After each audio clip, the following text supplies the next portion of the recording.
Hello. There we go. Sorry, no sound.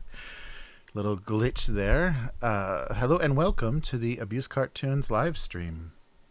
For those of you that were just watching the weekly, yes, I just came back here to because I moved the tablet. I can't at the office do the cartoon stream anymore. And oof, I've got a big,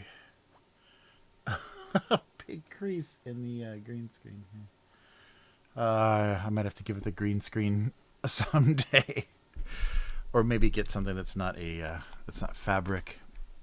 But that looks terrible. Let's see here. Let me move away from that a little bit.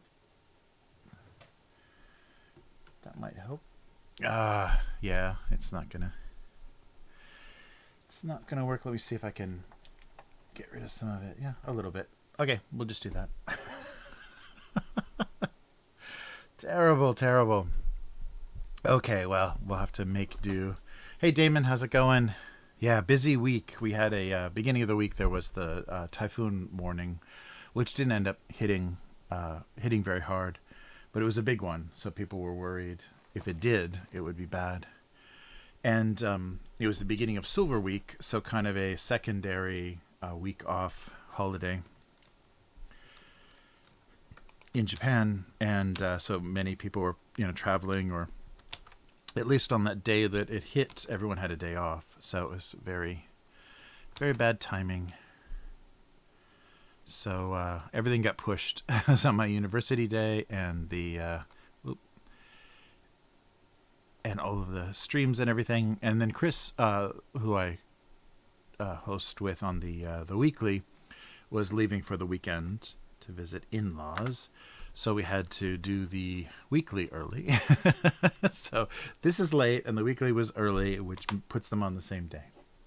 So hopefully I'll get through this. And I bought a bunch of snacks on the way back, so we can do a ton of snacking, and I'll probably need it to keep going because I've already been talking for a few hours. But we'll see how it goes. So hope everyone's doing well. And I know it's getting pretty late in North America, so I may lose a bit of that audience. But hello, Pacific Ocean. Pacific, what is that? Pan-Oceania? No, that's the faction. Just called Oceania, right? That's the faction from Infinity. But yeah, in this hemisphere, there are still people awake. Yeah, it's just getting very, very late elsewhere. But yeah, we'll see if we can get some cartoons finished. Oof, a little heavy-handed today. Let's see how this goes. But yeah, it's finally not summer anymore, which in Japan is nice because it's brutal humidity and sun and humidity, and the sun is pretty bad now. I thought it was just Southern California where you had a pretty bad sunburn for, like 15 minutes unprotected, but it's everywhere now. So I don't know if that's a change or if that's an ozone layer problem, but yeah, it's getting pretty nasty. All right. Yeah, I'm not sure if I should go so drastically different on the line width there. But yes, I hope everyone is doing well and you didn't have any horrible tropical storms where you are. Yeah, quite a hectic week. I'll be playing tomorrow, or not tomorrow, the day after tomorrow. That's right, it's Thursday. So the day after tomorrow, Japan time, be playing some John Carter. So I've been reading up on my Barsoom history. It's a shame there's never been a good version of that story. I guess it's a little difficult because it's pretty old pulp, and it's pretty blood and guts and a lot of the characters have redeeming qualities, but yeah, there's some really interesting the kind of first era of that story was pretty vicious. It's just like a giant race war just between the different types of Martians, and they're trying to reason with the more bloodthirsty, more primitive green Martians who have 4 arms and are like 10 feet tall, and saying you're destroying everything. You've given up language, or you've given up like a written language. They don't have a written language. You've given up any language and culture for just war. And they become more reasonable as the story goes along. But they're kind of this built-in antagonist for the whole history. But it's pretty cool. And the thing I like about it is there's not any real obvious. It was written, almost World War One times. So there's no obvious analogs. Maybe there were, but out of context now, there's not like, oh, this represents this. There's not easy real world analogs or politics. Burroughs was just kind of messing with a pure fantasy kind of pulp setting. I mean, maybe if I knew my turn of the century history better, maybe there are analogs in there. And there is some, these are terrible, some allegory or something going on, but I'm not seeing it. It's if so, it's pretty coded or buried, so not bad. All right, and let me know. Yeah, seems like the microphone's been a little quiet. I don't know what that is. Let me check do I still have it jacked up? Yeah, I still have it jacked up a couple of decibels. All right, is that better? Yeah, I don't know. I've got a little amplifier on this mic, but it seems to have really dropped off as far as the picking up voice and everything. So I hope that's okay, and hope it's not picking up too much room noise now. But I noticed that when I was doing the co-streaming with Nick from Zombie Sashimi, that my mic was very weak. So I don't know if there's an adjustment, like a gain on the amplifier or something I should turn up. The preamp is on, so it should be fine. But I'm getting okay levels now. I'm not peaking, but so let me know, because I know sometimes just my long droning streams, if the sound is too low, it's pretty annoying. All right. But yeah, dual. I don't know if I can do this too many times, but dual streaming days. Yeah, during the pandemic, I just moved everything here because I was working so much more from home. So even the big tablet now is no longer in the office. It's at home. So yeah, maybe a lot of people have had that kind of shift. No more office situation.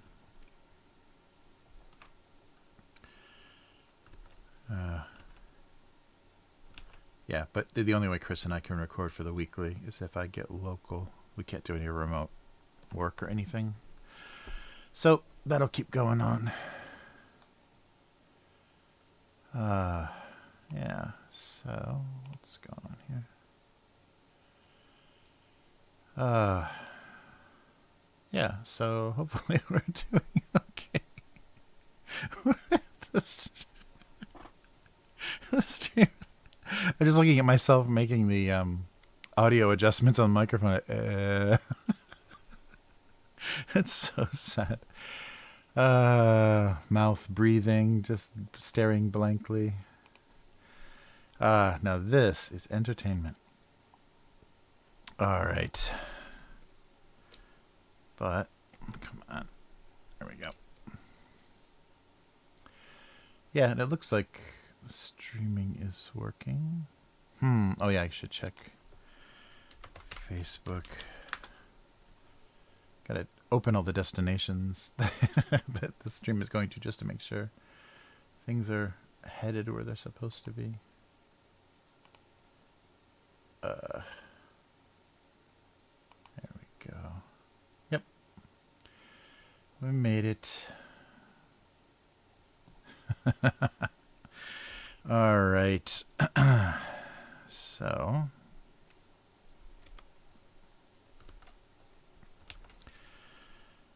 yeah, I don't have any idea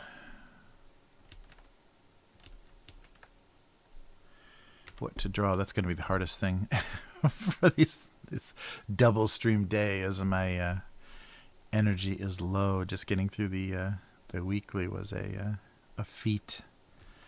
So now I actually have to be creative.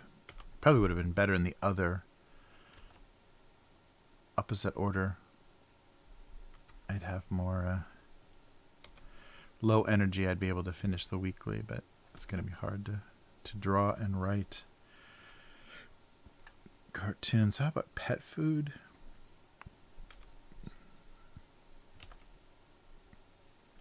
Let's see. Do I want it to look like, yeah, maybe strange little organic looking shapes for pet food. Something a little bit more organic looking. And some sort of box or bag, maybe a bag.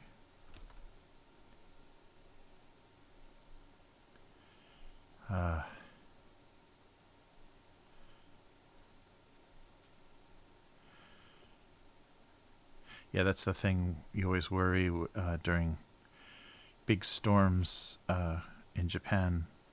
There's a lot of stray cats. There's a lot of cats in the neighborhood, and hopefully, I mean, they've survived for several seasons, bad typhoon season. So obviously they know where to go to get out of the storm. But you always worry that they may not, and if you don't see them after the storm, yeah, you worry that they got caught in something. Oh no, I'm rotating. Yeah, some sort of tired-looking pet food. Yeah, dry food. Yeah, maybe dry food and canned food. We'll try something like that.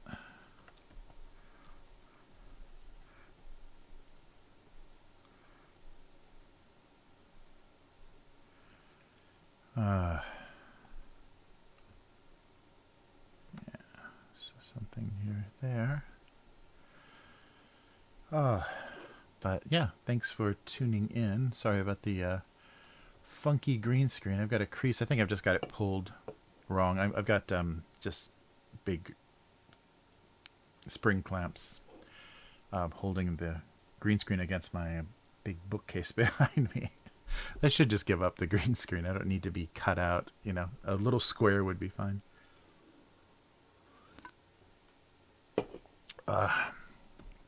But we'll keep going for now. Okay, so a can of food over here.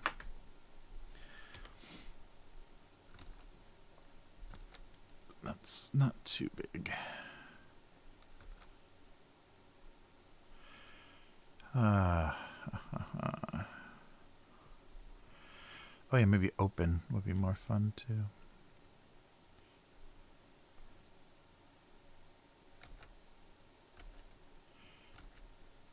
Kind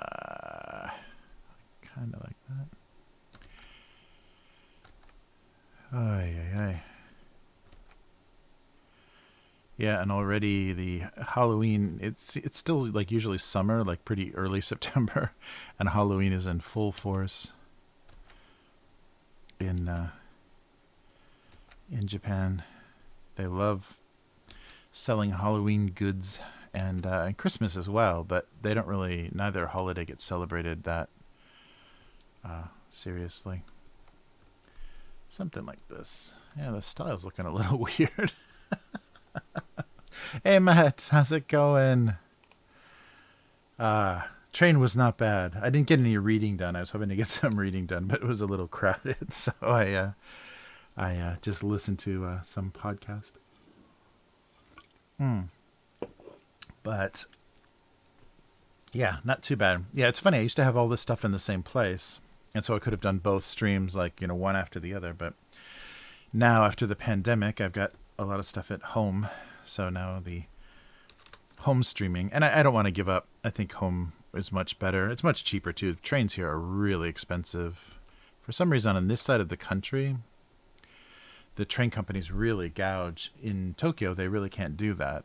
So it's actually much cheaper, almost half price in some situations, to travel the same distance in Tokyo that it is Osaka.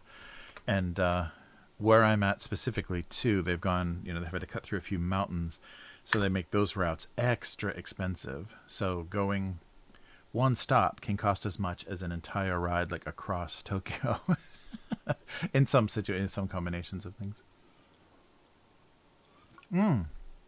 Oh, that's great. Yeah, Dragonbane broke 11,000 backers. That's great. Yeah, I really hope. I hope that does well. That would be a great alternative, a great 5e alternative. I really love the how playable the quick start was. So hopefully, yeah, because there was, what was the thing? The solo rules, right? Were the only thing that wasn't unlocked yet. Yeah, you guys should check out if you have any interest in fantasy RPGs. They're doing a new revised version. Free League is doing a new revised version of the classic Drakkar Demon or Dragons and Demons, their version of Dungeons and Dragons from the 80s. And so another adventure. Yeah, solo mode is unlocked. Another adventure, Marauders at Fort Malice. And there's still another. Yeah, they do it in Swedish crowns. So it's a hard conversion. But yeah, that's great. I'm glad it was so successful. Yeah, because, you know, of course they had big success with,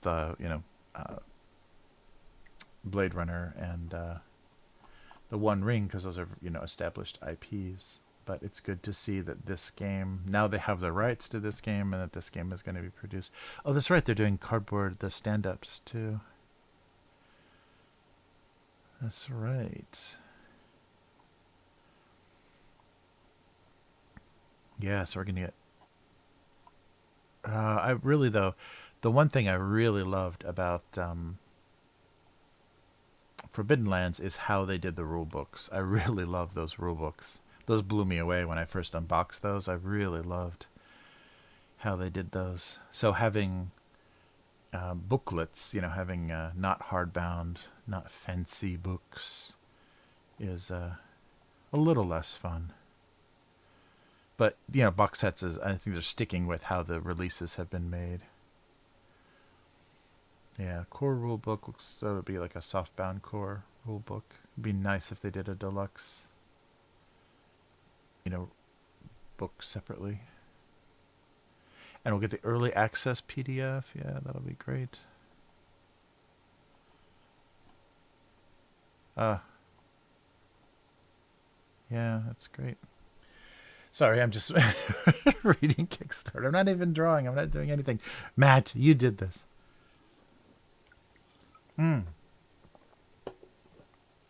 Oh, that's cool. Wow.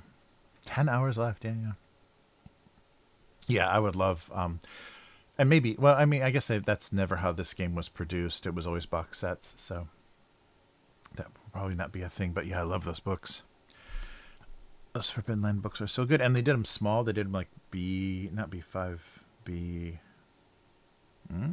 maybe? I don't know. But they're a nice, handy sized book.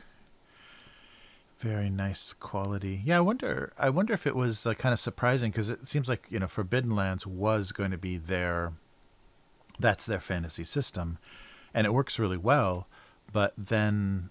they got the rights. I guess, Riot Minds sold the rights to some things to come on, and then Free League got this, so maybe this is catching them a little bit by surprise. Because now this is their third kind of fantasy system.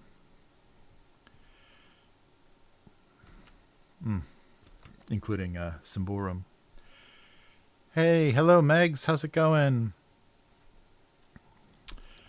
But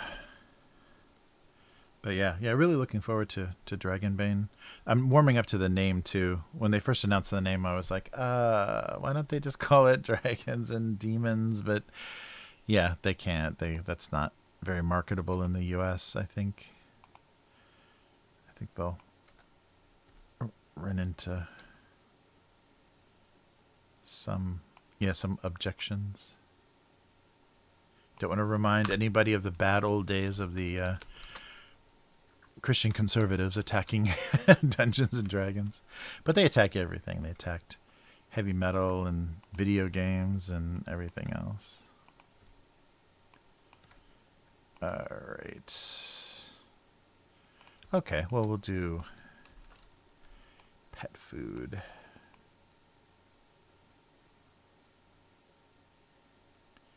Yeah, maybe something in the bowl might be good.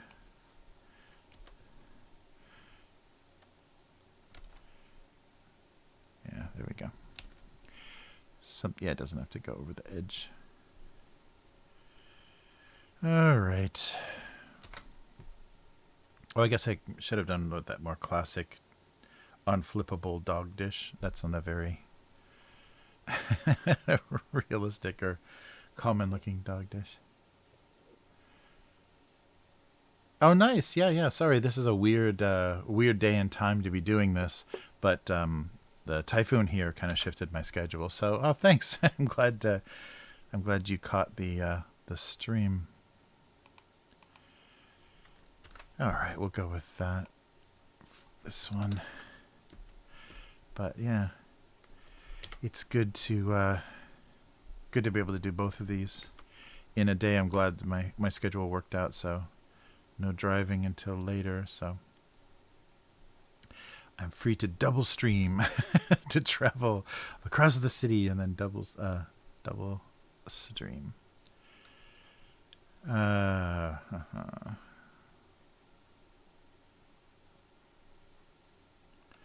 Yeah, like a sofa cushion joke might be fun. A sofa cushion. The big zipper hanging out. Something like that. Nice. Yes, of course. Yeah. Sorry. Started late, so it's really hard for North America to hang in there. But yeah, have a good night and has some good good sleep. That's nice. Yeah, that's very very Japanese. The bath or shower before bed is so common here, and nothing in the morning. So it's funny, they make a thing called morning water, which is just like a spray, maybe a little bit of conditioner or whatever, spray to like flatten your hair, or like, you know, fix your hair, because people don't shower in the morning, so they don't like redo their hair in the morning. But then your bed, if you take a bath or shower before bed, then your bed is so clean, and that's the nice thing. That's the big emphasis in Japan, is having very clean bedding, because a lot of it, you know, traditionally was futon and you're sleeping on the tatami on the floor, but now that there's more European bed styles here, all the bedding is very clean, so you never get into a dirty bed. I don't know, but yeah, it's one of the big cultural differences to get used to, and it works a little bit better for Caucasians to be able to wash your hair in the morning, because we're a little bit more susceptible to weird hair due to humidity. And it's very humid here. So, that's one of the things. I guess you can always double shower. And that's even in the winter and things too, the bracing wake up of a morning shower helps a lot. Oh, that's a weird. I'm trying to put that, like, you know, that button in the middle of a couch cushion. I'm getting the look of it wrong.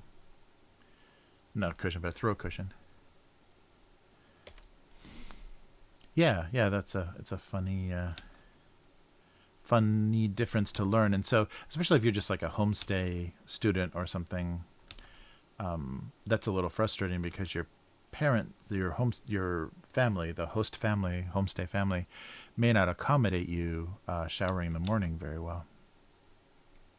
So that can become immediately a little point of conflict.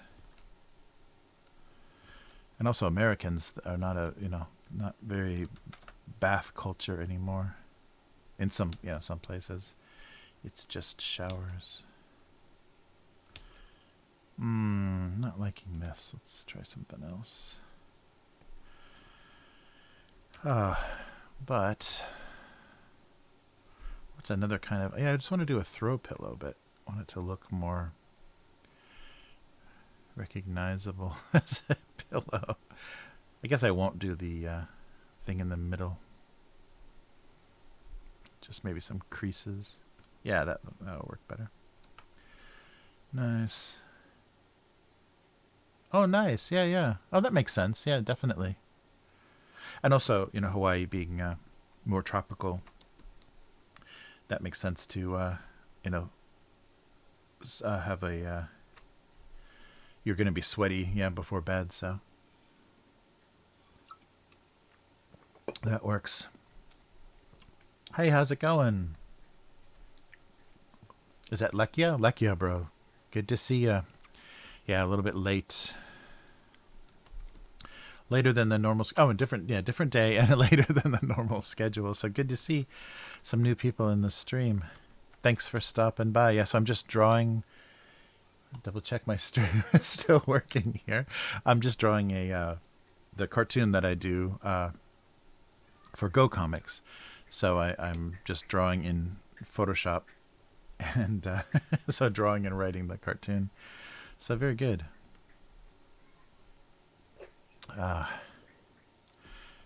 Nice.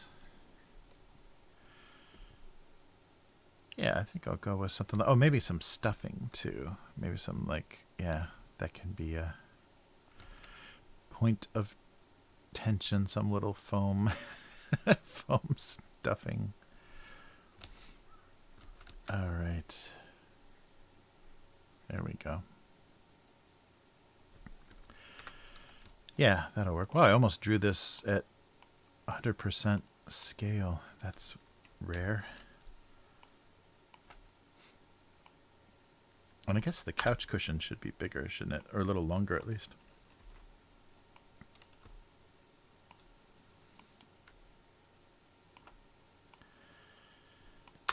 right. Cushion jokes. All right. Yeah, so I bought a bunch of snacks this week. So we'll try some really strange stuff. I've got chocolate, sweet potato, Japanese sweet potato, chocolate little things, chocolate covered walnuts, roast beef flavored potato chips, and these aren't Japanese, but the guys that do is it European company that does gummy bears, Maribo, did some little squishy square things. And they're pretty popular in Japan. Gummy candies are pretty popular, the European versions. They say gumi. When I say gummy, nobody understands me in Japan because it's gumi. Everything is gumi. Hey, Matt. All right. Take care. Yes. See you for some Martian exploits. Some nice John Carter. John Carter on Friday night, North American time. Nice. Yeah, take it easy, Matt. Thanks for stopping by on both streams. That was very awesome of you. All right. So let's do a little color. Yeah, we'll do like a warm and a cool. Almost, yeah, I want to do like an ugly green. Yeah, something like that. A little more desaturated. No, that's a little uglier. There we go. And kind of that weird yellow foam color. Yeah, looking forward to some more role play. Yeah, it's been working well. I'm surprised how I guess when it's not a larger group, I think is harder to do with on Discord. When the group's not too big, I think that's easier because then you just have a few kind of different levels of audio. Because when there's like, half a dozen people and every time someone's speaking, you're hearing some kind of different distortion or different like sound quality, that becomes really distracting on Discord. So yeah, bigger group discussions are not fun. That weird. Oh yeah, I should be masking that. Yeah, that weird cloppy looking foam. Yeah, I think this will work. Oh, should I do, maybe I'll do the zipper brass. Hey, Vivaci's family vlog, how's it going? Good to see you. Yeah, if this is the first time for this that you've seen the stream, I'm just drawing a cartoon that I do for Go Comics, and I think in the description for this stream you can see the link for the archive. So gocomics.com/domestic abuse is the archive. Yeah, and that's not a little less yellow, more gold. Is the archive for this cartoon. So I've been doing it for about 20 years, but only like the past maybe 4 or 5 years I've been live streaming the drawing process, the drawing and writing process. And yeah, it's been good because it keeps me on schedule. It's easy for things to get in the way and to get behind drawing the cartoon, but when I make it a live stream, it helps me make the time for it, pick a day and make the time for it. And then also a lot of nice, interaction. Oh, India, excellent. We were just talking about an Indian RPG Kickstarter where it's all living in America, but they're calling it Daisy Quest. Yeah, Daisy Quest is all South Asian players doing a role-playing game and using Indian. The setting was using Indian history and culture. And I know like India is a very large and diverse country, so everyone doesn't share the exact same culture or even language. But it was cool that in America there'll actually be some exposure to some pretty cool new Indian myths and history that probably very few people know about. Because if you study Asia, it's very in America especially. People don't think about India and Pakistan being South Asia as much as they do. They think of Asia being just China, Korea, Japan, and Southeast Asia. But yeah, so I thought that was pretty cool that they're going to do a whole cast of Desi players, and the GM is also.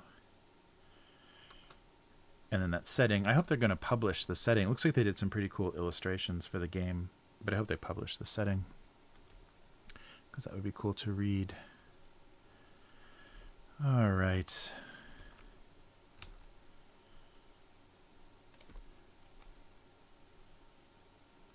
Yeah, so cushions. Oh, I didn't do anything on the foam yet. Nice. Yeah, it looks really, and it's already doing really well. So it's the Daisy Quest is already getting a lot of attention.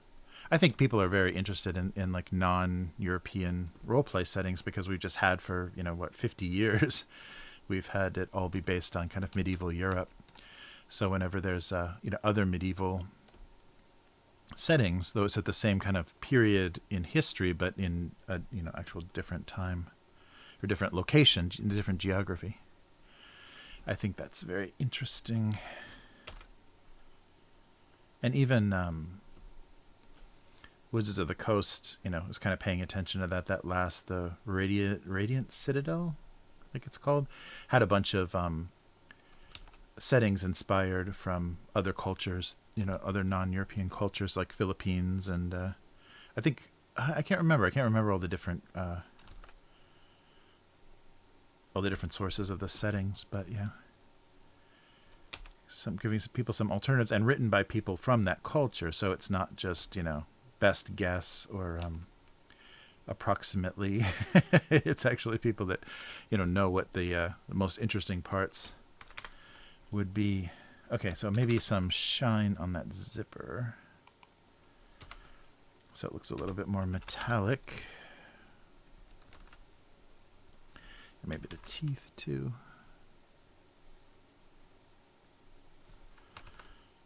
All right, and then of course some eyes. Yeah, so this cartoon is all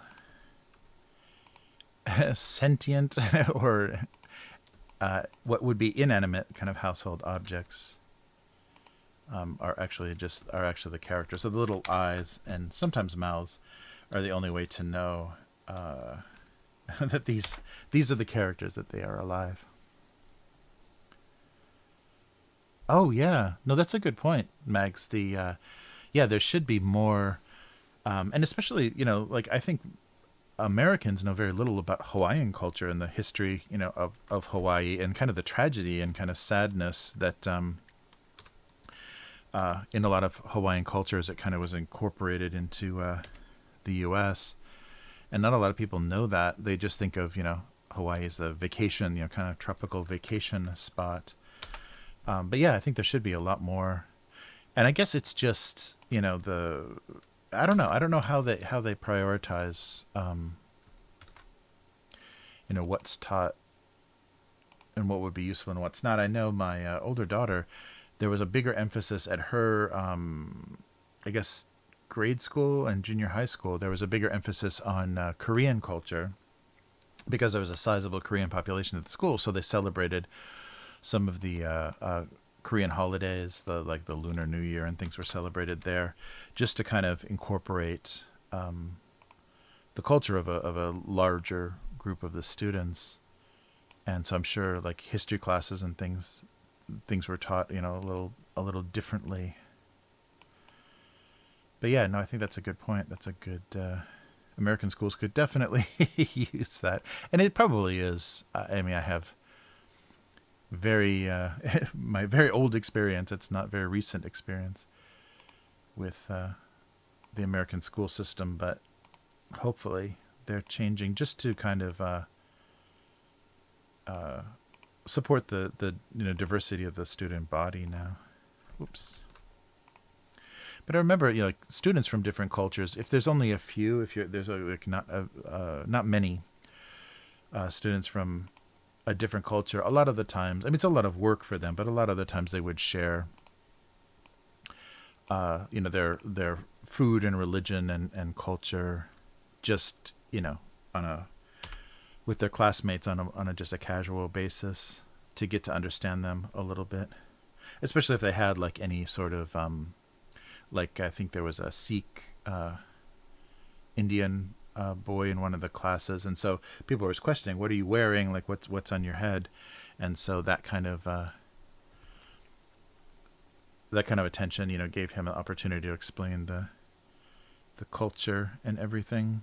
And so what was interesting then is if he, his classmates, like his homeroom or whatever, if he explained it to his homeroom, then those students, if it would ever come up with other students, they could explain. So it wasn't his burden all the time to talk about his religion or culture or what was going on, because his other classmates could then knew what was going on. So yeah, no, I think it's and back when I was in school, it was very homogenous still. There wasn't a lot of diversity. It wasn't until high school. Whoops. And it was mostly because we moved to a neighborhood that was all that was a lot of kind of a richer suburb, so it was a lot of physicians and physicians' kids, and so that actually made it more diverse, which was kind of odd. All right. So, oops. Yeah, that green. Somehow, always that green is not a big. Oh, sorry. Keep up with the chat.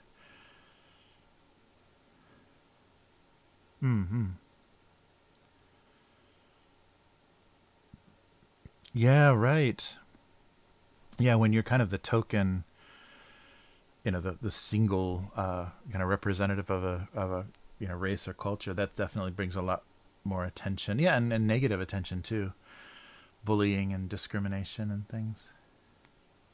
Oh yeah, I can see how that can be very confusing, because if you're trying to call something your home country, and people, your classmates or neighbors or whatever have this like go home mentality, it's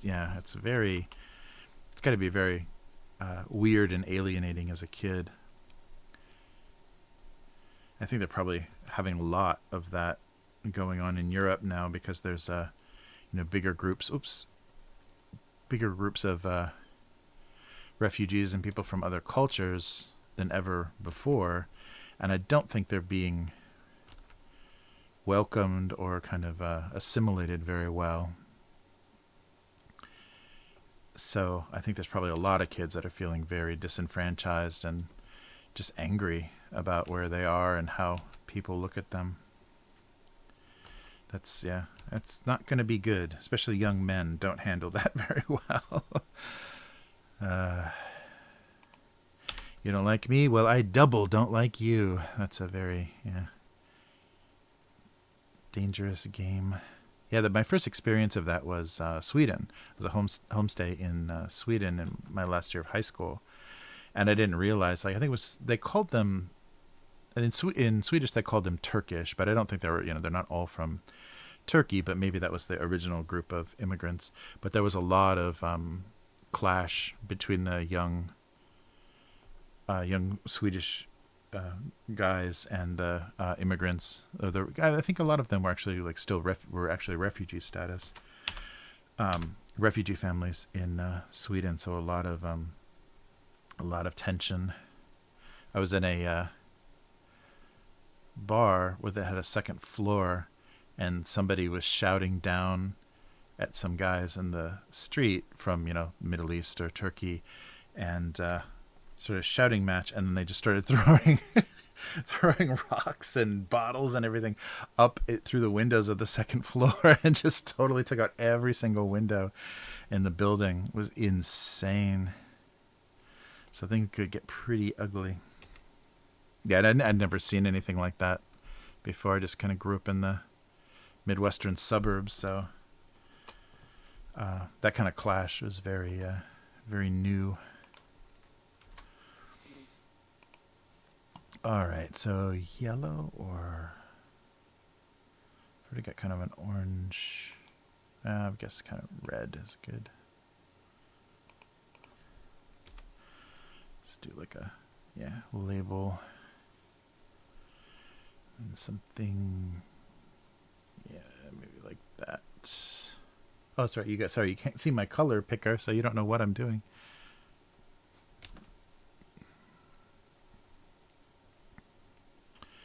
Yeah, so we'll see how things shake out in Europe. I don't know. If they can't, there's already a lot of talk about people angry about the various reactions of the death of the Queen in England. So if they can't keep that sorted out, I don't know how they're going to handle large Muslim populations or anything in the UK. Good luck with that. All right, there we go. Lots of detail. Oh, Meg, sorry, I got to keep up on your chat. Yeah, it's unfair. I was older, started to reach out to people with different beliefs. Oh, that's good. Yeah, yeah.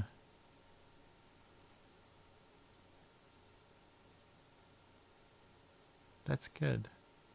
Yeah, I think that's like, and that's the best thing. Like, just communication is such a huge part of bridging what feels like big cultural differences. When you find out people are just people, and their religious beliefs or their language or culture doesn't change their humanity. I think that's a huge lesson, and it's good. The younger you learn that, I think the better, because it's so easy to just treat people based on stereotypes or based on assumptions, and just not. And kind of dehumanize them, kind of think of them as not like you, and that's not true. Everybody is pretty, especially in this day and age, everyone's pretty much the same, wants and desires and what makes them happy and sad is pretty much the same sort of thing, and so that connection is pretty important. Oh yeah, very similar color schemes. Yeah. All right. Should I put some, maybe some more texture? These are looking kind of boring. A little bit more texture on this cushion. So like a little, oh yeah. Something to break it up. And maybe this one can have, I don't want it to look like dirt though, but some kind of textured fabric. Yeah, that makes, they were too kind of flat looking. Oh, interesting, Mags. Yeah, I never thought of that. Yeah, to make them look more alive. Yeah, because that's true. It's easy to get lost. I've made a lot of jokes about and there's no eyes on the little lint pile or the foam pile. That should be probably a thing. That's an interesting idea. Yeah, let me see what that looks like. I haven't done that. I haven't ever done that before. Oh, interesting. Wow. Put it on another layer. Yeah, I've never done that before. Interesting idea, Mags. Yeah, that does, it does draw your attention. I wonder if it makes it too sweet looking, though, because the look of the cartoon has always been very deadpan, so very, like the characters in the cartoons are just numb. The emotional conflict or, just life itself has just made them tired and numb. I like that. That's an interesting look, but it does make them look a little bit more alive and a little bit, oh yeah, I could probably use that for certain effects, but like wet eyes look very emotional, and there's a deadness to this cartoon, like a deadness to their look. But that's a very interesting. I never even thought see, that's why live streaming is great and having a chat is great, because I've never would have even thought to do that. Because it does draw attention to the eyes a lot more, but it also reads more emotional, reads more either sweet or like tears, their eyes are teared up. Very interesting, Mags. Yeah, I never thought of. Oh, and you can't even. Oh, and that's the other thing too is the scale. So when I draw it like that, like you can see the it looks really nice in the detail, and that's a very cool little thing. But this, let me show you guys. This is about the resolution of the web cartoon. So you might not even be able to see that at the resolution that this is actually posted at, because it's only 600 pixels wide. All this work for 600 pixels wide. Yeah. Yeah, but very interesting idea. Thank you, Max.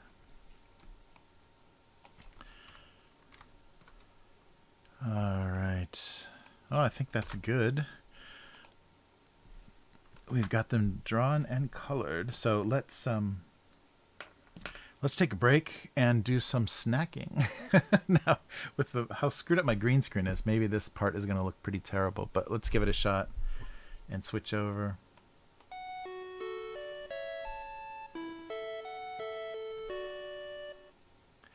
And if that's the first time you've heard that, that is the door chime. If you've ever been into a Family Mart, so depending on where you live, there's Family Marts kind of globally now, a lot all over Asia.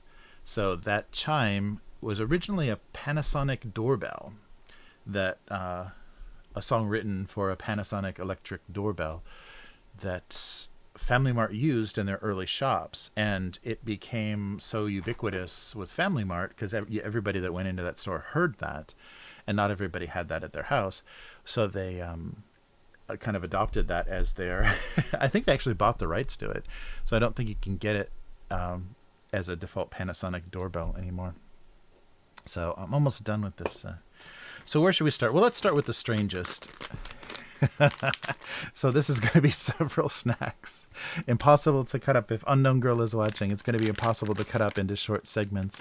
So like I said, Halloween starts here pretty early. They like Halloween decorations, and there's kind of a party more for older kids, and there's a lot more alcohol and things associated with Halloween, and a lot of zombies. Everyone's dressed like a zombie.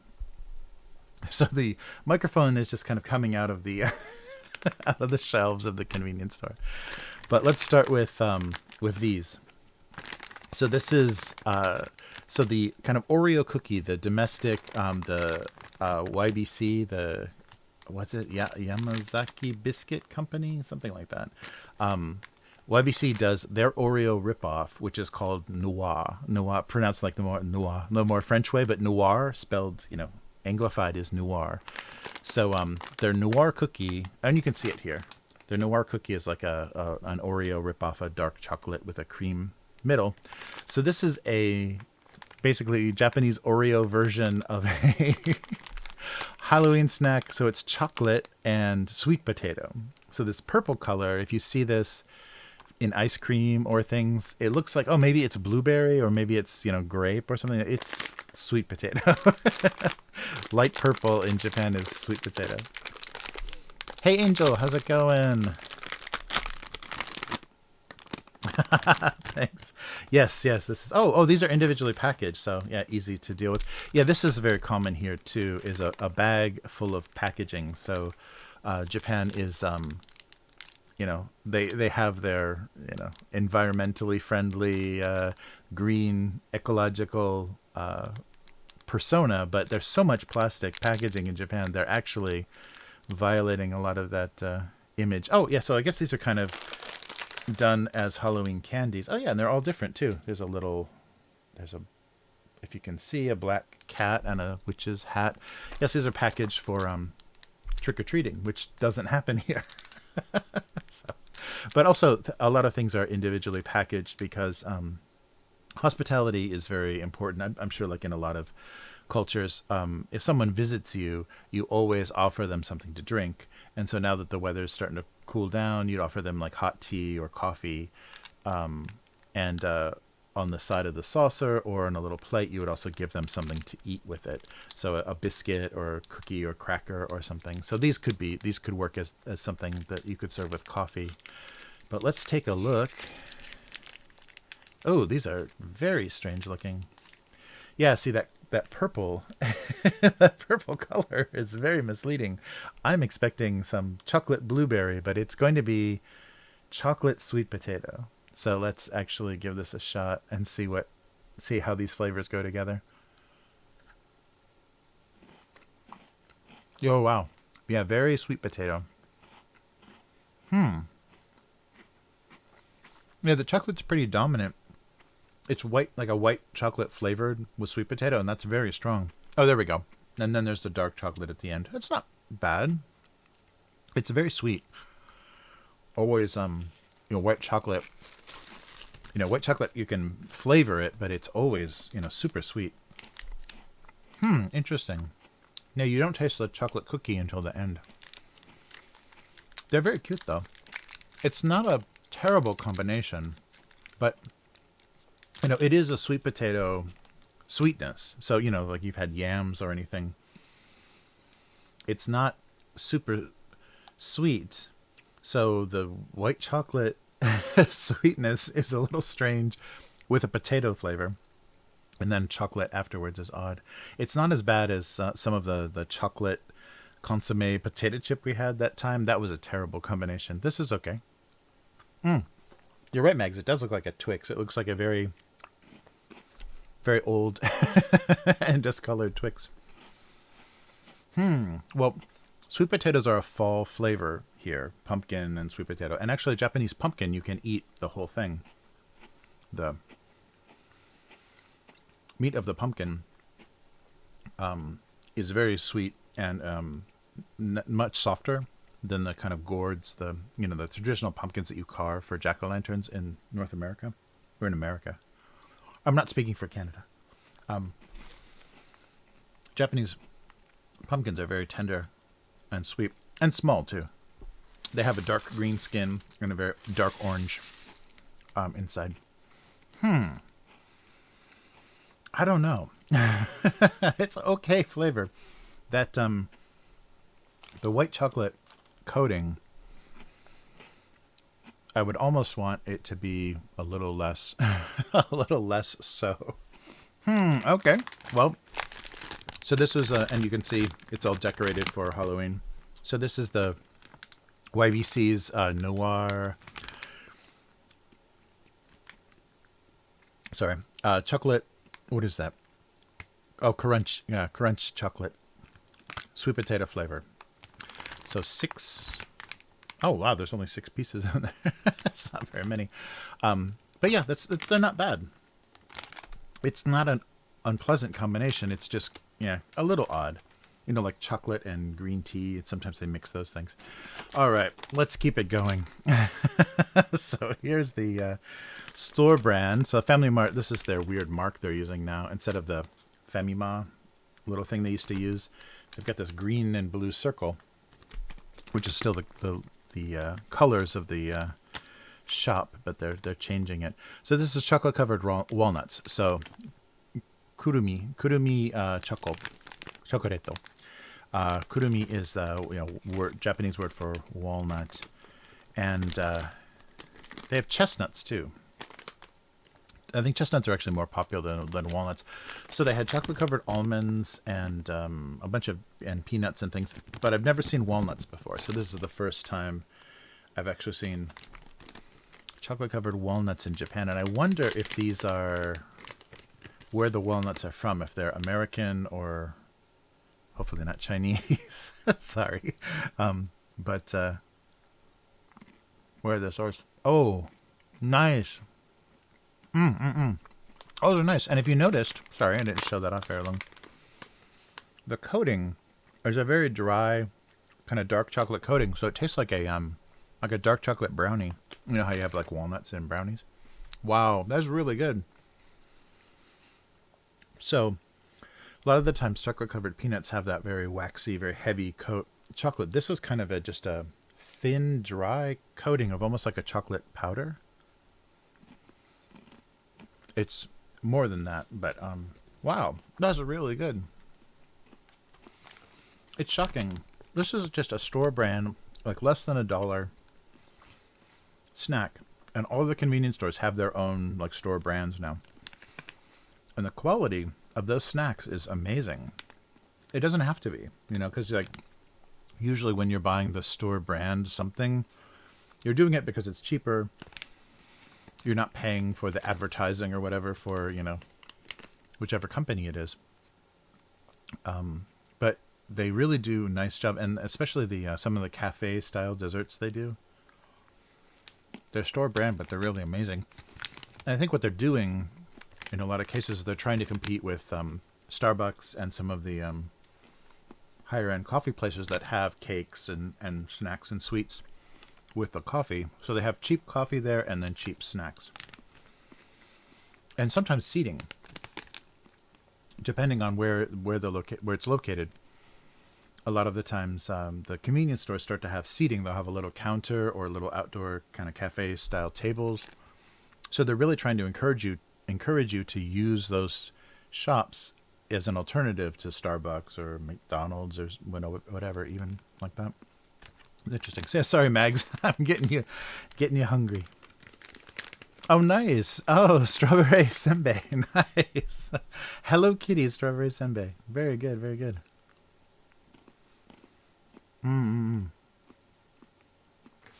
Yeah, Japanese import stuff is really fun. And Japanese snacks, the only frustrating thing about Japanese snacks is they're very trendy. So if you find something you really like, chances are it's not going to be around for very long, because things go away very quickly here. And people also like seasonal things. So things are around for just a short season. And so if they're like sweet potato or pumpkin is seasonally fall here. And so they'll come and go for just the fall, but maybe next fall they don't come back.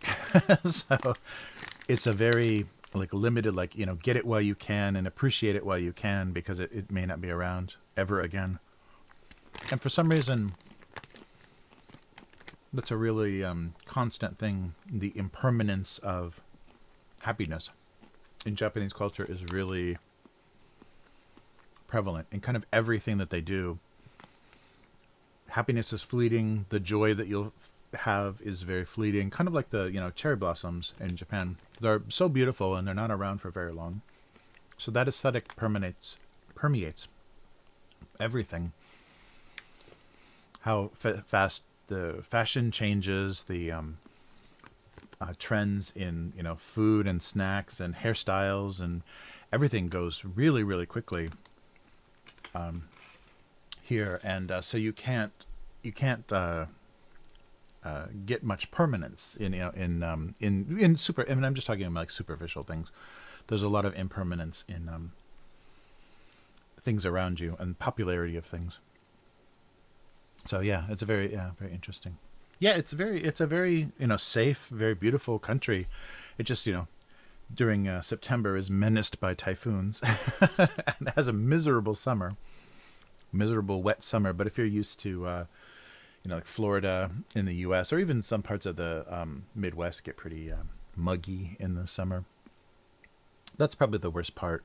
Where I'm located, the winters are pretty mild, so we don't get heavy snow, but we do have a hot, humid summer. Yeah, the only problem is just making a living in Japan is not easy. Like for foreigners, there's only a couple of options. Teaching English, IT jobs are pretty popular. Or a lot of people, now that there's like remote work and things, doing freelance and being able to work internationally helps a lot. It's harder to, like for a visa or whatever, sometimes you'll need a sponsor or you'll need a regular income, like a paycheck that you can use to renew your visa or prove you're prove you're doing something while you're here. So it's a little difficult, like making a living and things are difficult. All right, let's keep going here. So away from the sweet and into the savory. So basically this was just the image on the bag was so ridiculous I had to try this. So here are some insanely roast beef flavored potato chips. But look at that big pile of sloppy roast beef. It's almost an unappetizing image that they used for the front of these this chip bag. And I don't know if I'm getting too much glare on the bag or whatever, but it's just a big sloppy pile of roast beef with some kind of like sauce or juice splattering down on it.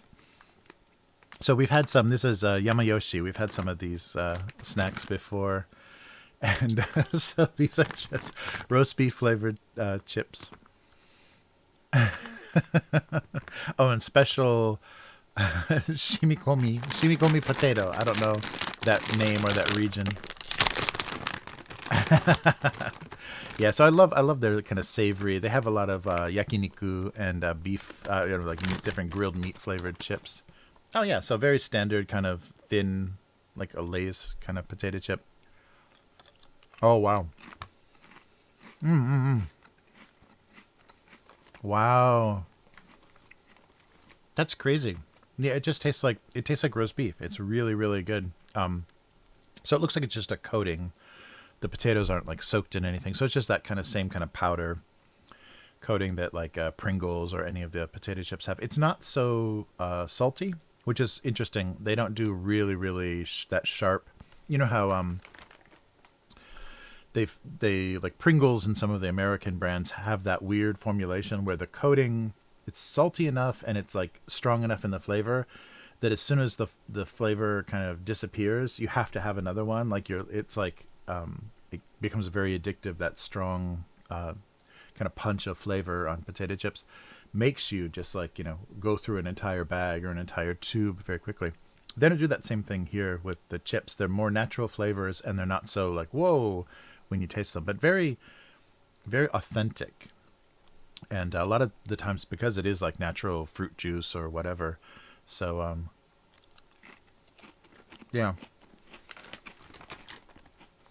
Usually whatever they call it, it's going to taste exactly like that. This tastes like, yeah, like roast beef with a kind of like a Anjou or like a, kind of very heavy sauce. I don't know if they're naming this. Oh, yeah, it's not bad at all. Wow. So that was good, moving from sweet to savory.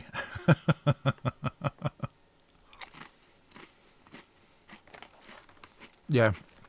And these are one of those things that you're just never going to see again. They just like pop up and it's very fun and very interesting to try, but it's probably going to be hard. And I think they just, like Calbee and some of the potato chip companies, they have their standards. Like they have the classic or standard flavors or styles that just they always produce, and then they have a kind of rotating, seasonal and kind of novelty flavors and brands.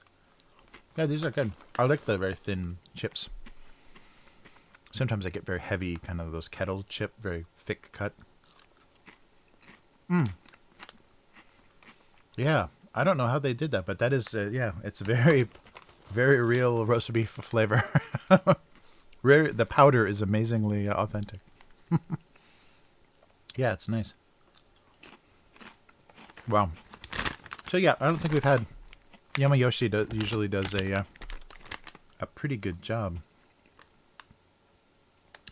Yeah, nothing special. They just repeat the on the back. They just repeat the graphic from the front of the bag. But isn't that a disgusting picture? I don't know what. I mean, it made me buy it, so it worked. But I think as far as like, if you're like on the fence about red meat or beef, this picture is not going to make you want to eat these potato chips, because it's a very meat lovers, and I think Japan is a very meat loving culture. They have very high end, like the Wagyu and Kobe beef. They have the very high end beef here, so it is now a very beef eating culture. But if you're on the fence about eating beef, this image is not going to compel you to want to eat. Oh, those are really good. Okay, so two really, really good snacks. So both the chocolate-covered walnuts and the roast beef potato chips are great. And I'm talking with my mouth full all the time. All right, so one more.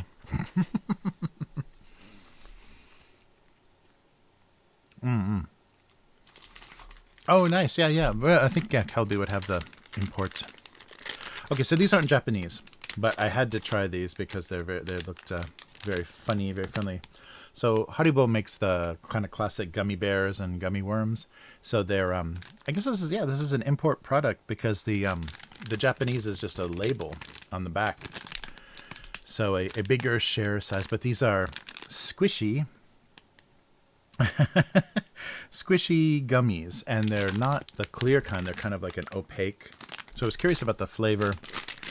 And so these are from a Japanese convenience store, but they are definitely an import. Yeah, there's no Japanese on the packaging. It's all German and English. Or not, is it German? Oh, sorry. Yeah. It's European. It's a European language. But look at that little smiley face, little gummy thing. Yeah, so it's their hard gummy. Oh, actually, no. I guess they're called squishy. Yeah, so they specifically say soft. So, you know how like the classic gummy bears are pretty. Ooh, no, no, maybe not. Maybe this is a bad. What's going on? Yeah, the flavor is really odd. It's a little chalky. Like to make it soft, it's a little powdery. It's almost like a marshmallow. Yeah. Ugh. It's like a weird fruity simulated marshmallow. Yeah, the flavors are not good. It didn't say what flavors they are.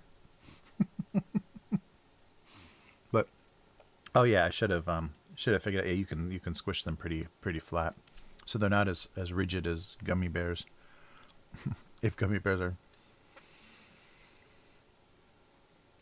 Yeah, they're almost like if you've ever had circus peanuts. Oh, I think that's supposed to be cola. Oh, these flavors are horrible. Yeah, I think that's supposed to be a cola flavor. Ugh. The consistency is like a circus peanut. If you've ever had that, those big orange novelty things, because they're squishy and a little marshmallowy, but a little gummy at the same time. Oh, this was a horrible way to finish this. I should have had these earlier. So you got to trust in Japanese snack quality. I left the continent. I left Asia, and then I ended up with these. Yeah, these are really weird. I guess they're supposed to be for kids. Yeah, I would avoid these. I love their classic gummy bears. The classic gummy bears are great. The fruit flavors are so good, but these are terrible. They taste like circus peanuts, like that very fake. And they're trying to do different flavors. That's like a cherry flavor. Weird. Oh, that's really terrible. Ugh. There's something wrong with that flavor. It has that kind of grandma candy.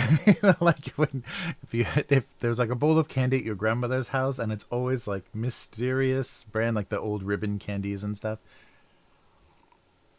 None of it tastes good, and it's all just very old-fashioned style. Ooh, those are brutal. Ah, yeah, that seemed. Yeah, if the flavor was better, the texture is not too bad. It's different from gummy. It's not too bad, but the flavors are really bad. Cola, and I don't even want to know what the light blue flavor is. Yeah. Okay, I've got a palate cleanse with another chocolate covered walnut. Wow. Well, 2 really good snacks out of 4 is not too bad. And these weren't bad either. I mean, these weren't terrible. But the original basic cookie, the Noir cookie, is really good. It's just like a Hydrox or an Oreo ripoff. But those are good. Wow. There was a huge end cap in the convenience store that had these, and I'm such a sucker for it. But yeah, and usually I've always trusted this name, but watch out for the squishies from Haribo. Haribo squishies are brutal. But yeah, roast beef, potato chips, and the chocolate covered walnuts are so good. All right, so I'm gonna need to take a quick break. I'll be right back and get some more to drink here. So 50%. We're batting 500 this week, so not too bad. But I'll be right back, and we'll do some more. We'll do some writing, I guess. Okay, so see you in a minute.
Okay. Sorry about that. Oh, yeah, I should have the chat on in the convenience store part as well. Why is my green screen so bad this week? All right. Well, anyhow. Yeah, I have. I keep changing my setup because sometimes on the weekend I do miniature painting, so I put the camera up top, so I'm always having to change the orientation of everything. And the green screen is just fabric, obviously, as you can see, the folds in it. So thanks for hanging out through the through the marathon of snacks. Good stuff though. I hope I didn't make anybody too hungry at like 1 a.m. That's not a that's pretty cruel. It's like those fast food commercials that come on, after midnight. That's evil because you know that there's a drive-through open somewhere. All right. So let me shift this. So now we'll do the writing part. So this used to be the long silent part of this live stream, but I've gotten a little bit better at kind of talking through my ideas and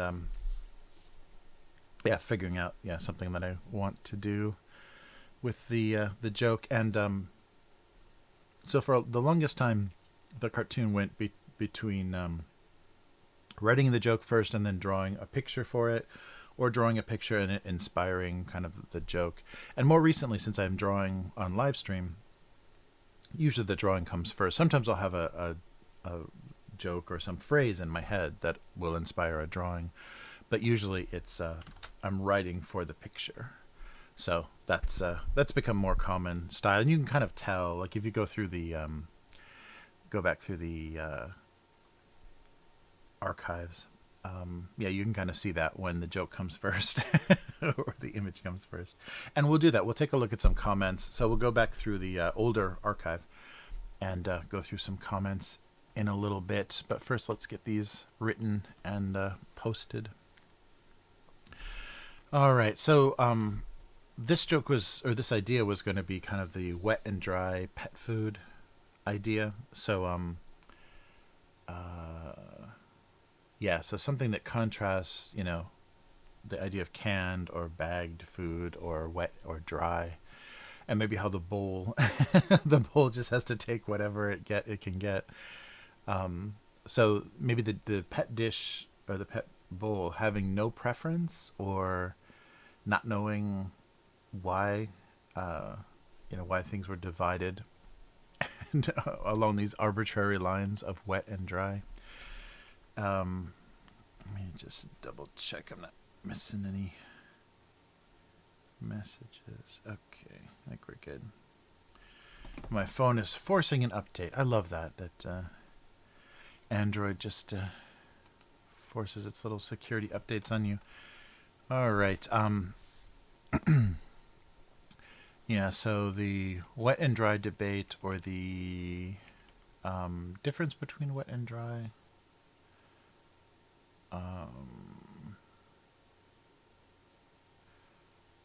Food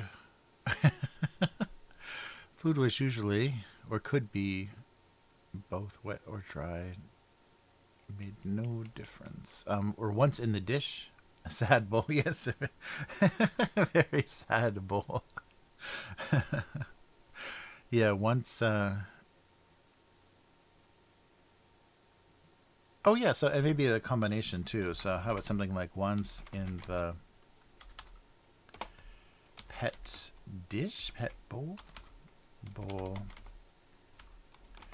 wet and dry, no longer had any meaning. Once a combination. I guess I'm trying to say, when things are mixed together, it's just half wet, half dry.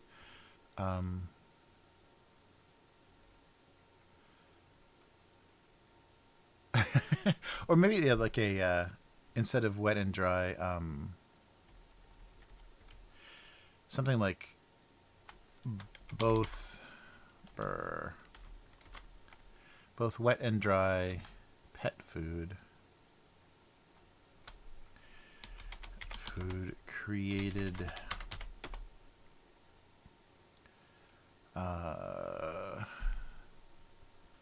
simply created or only created.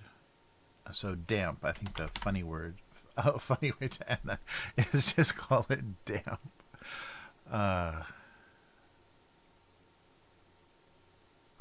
Damp dinner. The alliteration is funny. Created a rather damp dinner. Both.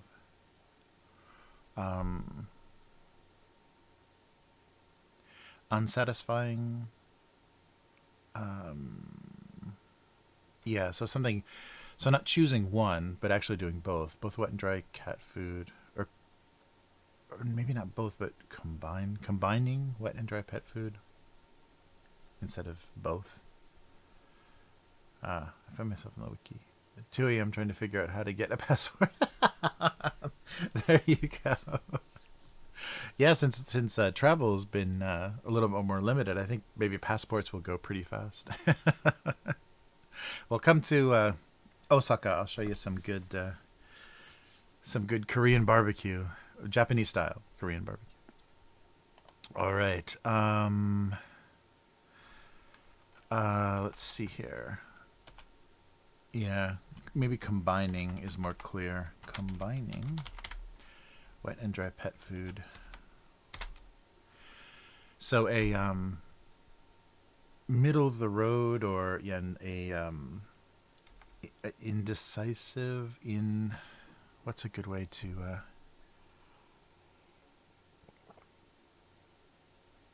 unsatisfying damp dinner. Ah, yeah, Nagano. Yeah, it's very beautiful. Yes. Yeah, especially, I mean, of course, the winter. That's where the Winter Olympics were that year. But yeah, very beautiful. There's a lot of really beautiful scenic coastal and mountain areas, beautiful forests in Japan. Yeah, but very similar. Like if you live in the Northwest, Pacific Northwest, in the U.S., a lot of similar scenery, like rocky coasts and very tall pine trees and mountains. So some of the and I can see why a lot of Japanese Americans settled in that region, in both Canada and America, because it does have a little similar feeling. Much more mild summers, but it has a more similar feeling to some parts of Japan. All right, combining wet and dry cat food, made, created, combining wet and dry pet food.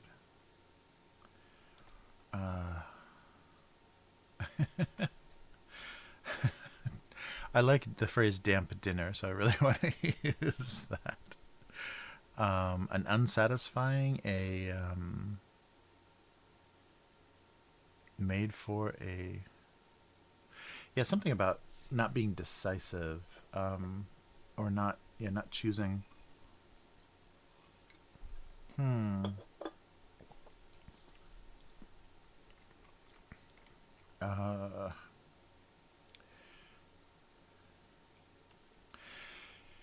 Yeah, simply made.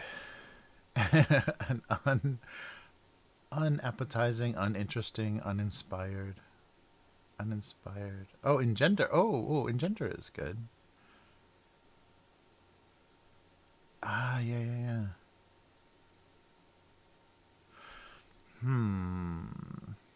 Yeah, the rhythm, that's an important thing too, is kind of have a satisfying rhythm. I realized in some of my older cartoons, I didn't pay enough attention to how the joke reads. I was just trying to get all the information in there. So some of them read in a really clumsy way, and some of them are hard to get the meaning if you read it.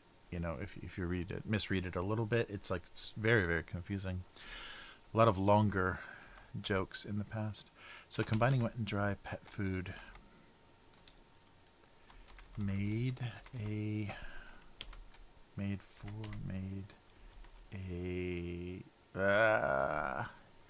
an ugly, unwanted and unappetizing. I think it's too long.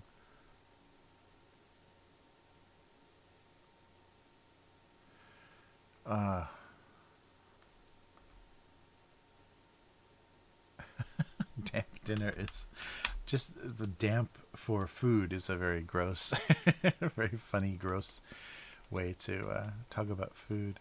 Um,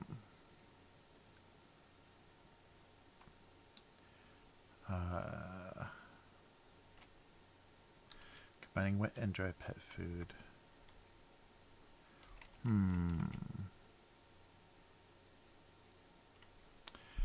Unsatisfying? Yeah, I can't. There's something. There's one more word. Combining wet and dry pet food. Resulted. That sounds like an experiment. Yeah, and resulted is a little too. One more word. Yeah, that's not resulted in a. I wonder if that's a good word or not. Oh, sorry. I've got this. I'm really having trouble this week. This is an ugly looking stream. Lots of mistakes. Oh, yeah. I was finding all my typos. Yeah. That's always wonderful to see how much you, how many mistakes you made. Yeah, I don't have an editor, so it's rare that I catch my mistakes. Combining wet and dry pet food.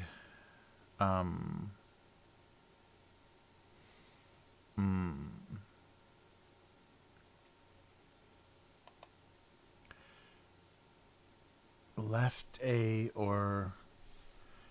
So combining means.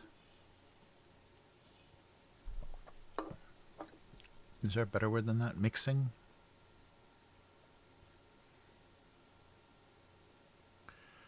Unfulfilling, uninteresting, inedible. It's not inedible. Pet food is already. So maybe I don't need combining. Wet and dry pet food.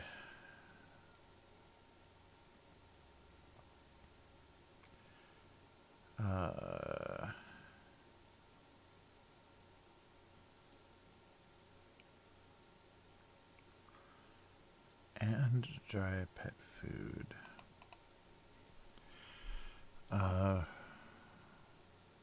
Created. Mixed into. Resulted in. Could only produce. Yeah, something about like what they were trying to do together.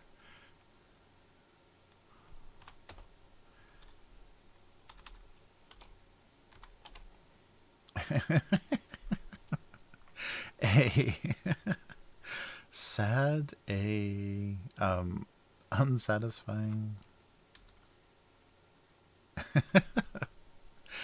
All right, I think we need a. Where's my pan? A little mouth on there as well. Oh, come on. Gotta bump it up a little bit. Yeah. Oh, that's pretty good. First time. First try.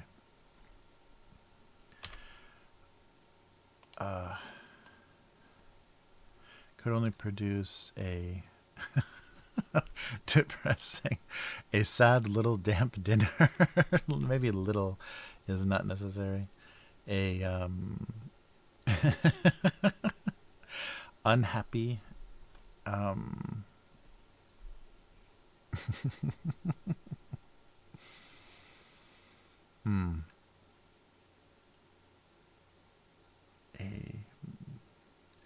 Yeah, the mixture or the combination.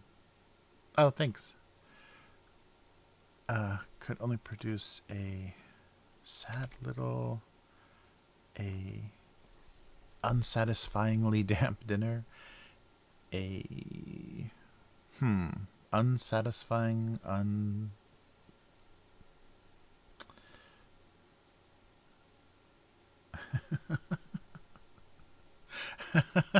don't know what. There's something The bowl is sad and small and weird, but I don't think that works. Wet pet food could only produce a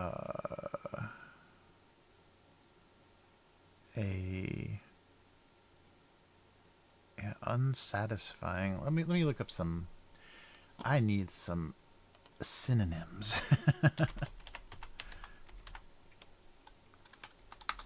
Okay.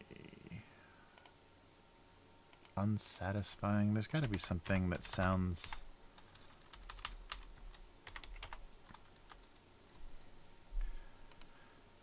Oh, satisfying.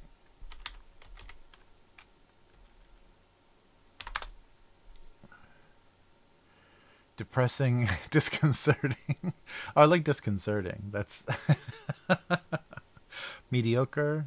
No. Oh, wow. Disconcerting means 3 Ds. So wet and dry pet food could only produce a disconcerting, damp dinner. That's pretty. Oh, displeasing is good. Unpleasant, inadequate, disagreeable, damp. Oh, that's pretty good. Ineffective, inferior, insufficient, unfulfilling.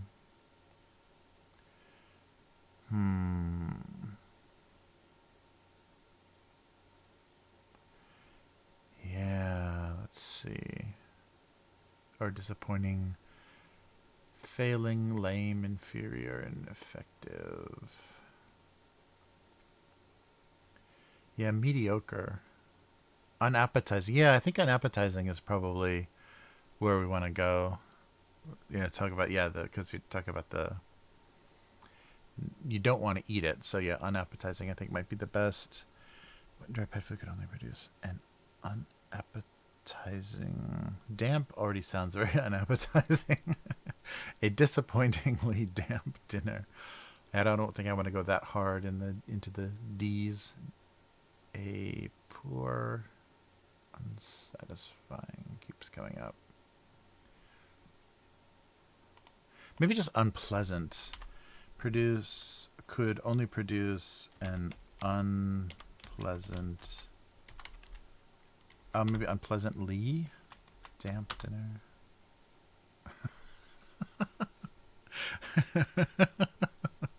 As if a pet is going to discriminate that much. Let's see if it looks better like this. Yeah, maybe like that. Wet and dry pet food could only produce an unpleasantly damp dinner. Sure. Something like that. Yeah, unappetizing, unpleasant. I think, yeah, an unpleasantly damp. Unpleasantly damp is pretty funny, too, to actually modify damp. Wet and dry pet food could only produce an unpleasantly damp dinner. That's true. Some pets will, some pets won't even switch between. You can't even switch them between wet or dry food. They're stuck. Oh, no, that's right. This one. So I'll go back and look at that and make sure it sounds better after some time away. Sofa cushions.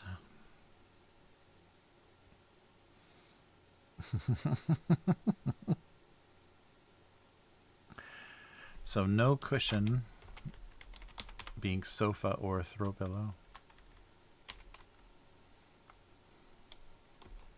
would admit loss of, so kind of same way like loss of memory, loss of kind of your faculties as you age. No cushion would admit to the loss of stuffing. What is the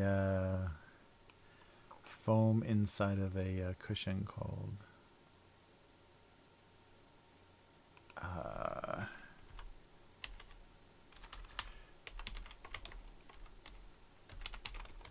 Let's see, stuffing or filling?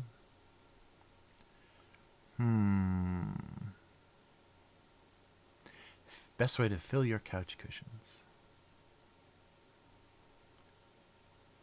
Yeah, loss of stuffing, loss of foam would admit to the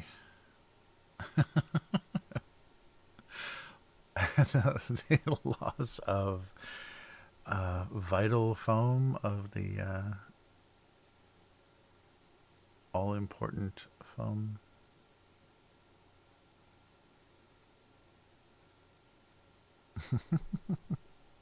Would admit they were losing their filling. or felt the loss of their filling.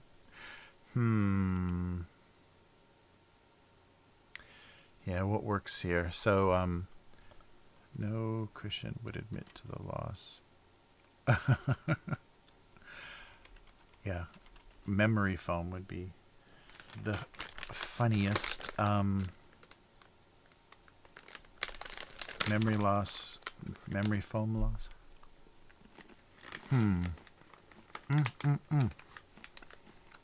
Chocolate covered walnuts.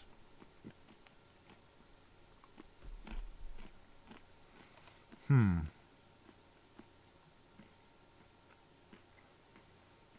would claim?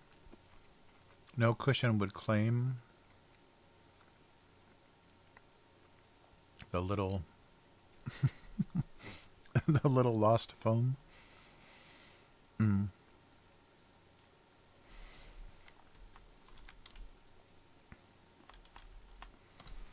No cushion would claim the little lost piece of foam.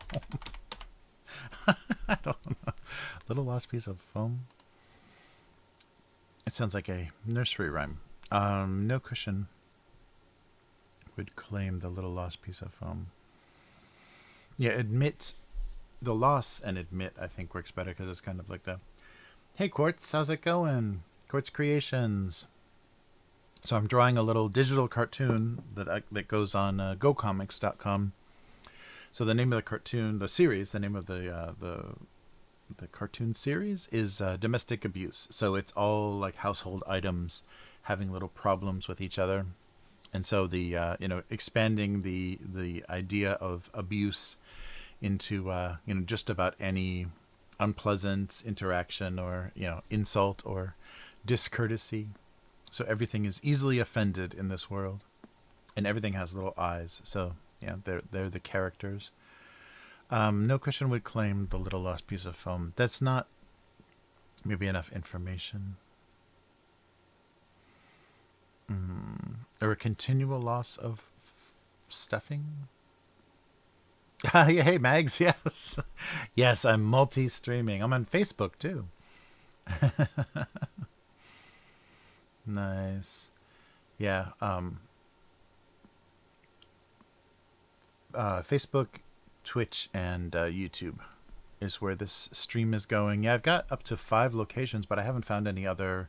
I think Twitter has that you can stream to Twitter, but I have never seen that actually work. And also Instagram, but it's just going to be that little, that vertical shape. So it's going to be the center of my stream, which won't be anything. Hey, unknown girl, how's it going?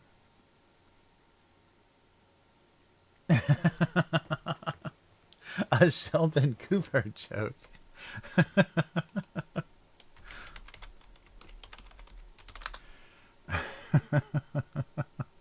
I don't know the Big Bang. I am not a Big Bang fan. I have no idea. So why would I be referencing Sheldon Cooper? A Big Bang Theory character.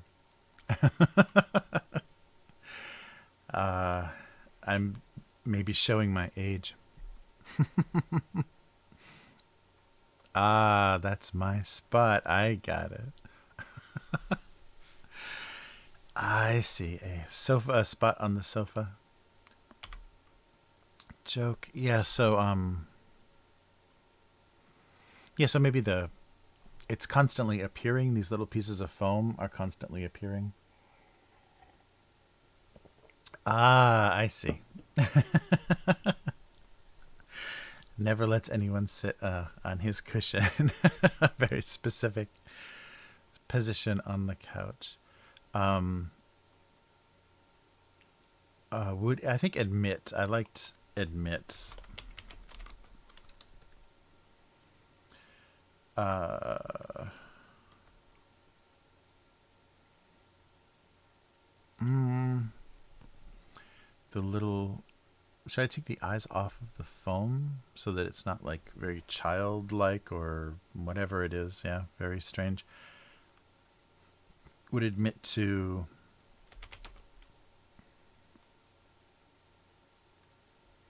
Admit to.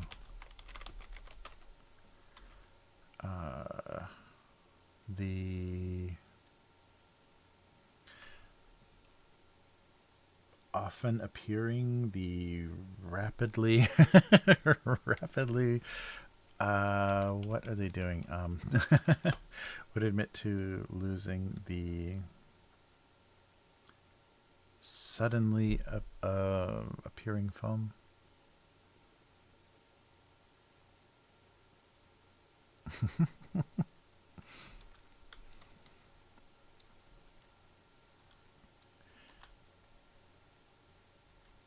Constant stuffing loss, filling loss, constant. Or both denied. Maybe that's, yeah.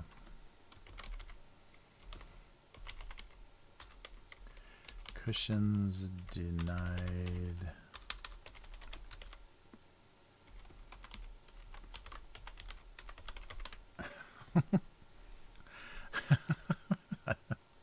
Both cushions denied ever losing any.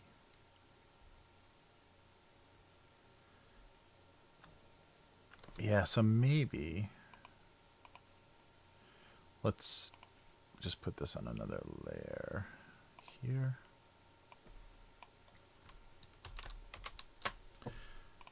Yeah, maybe just not make it alive because it's part of them. Both cushions denied any losing.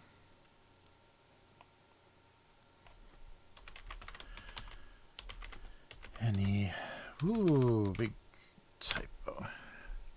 Ever losing any stuffing.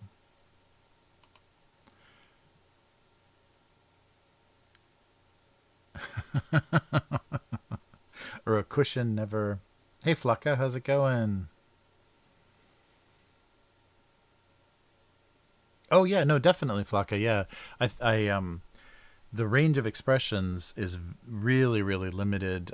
Just doing the eyes and sometimes like a little frown, like on the other one here. I can show you on this other one, a little frown, but then it kind of gets into the tone and the kind of deadpan or kind of shocked look of the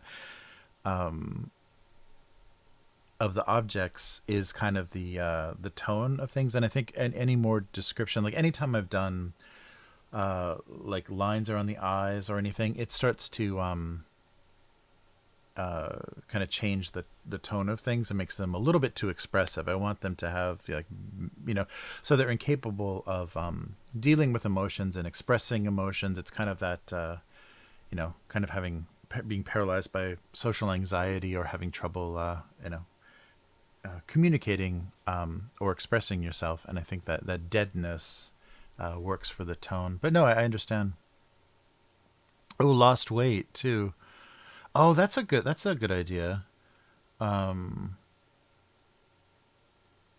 Yeah, because I was thinking along the lines of like memory loss or loss of faculties or whatever in old age, but weight might be a better approach.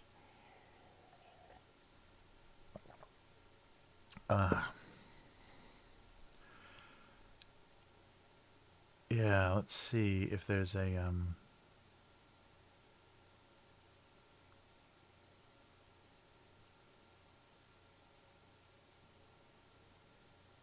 Yeah, no, that's very true. Is doing like eyebrows, that would have been an easy thing to do from the beginning, is like eyebrows and a little mouth.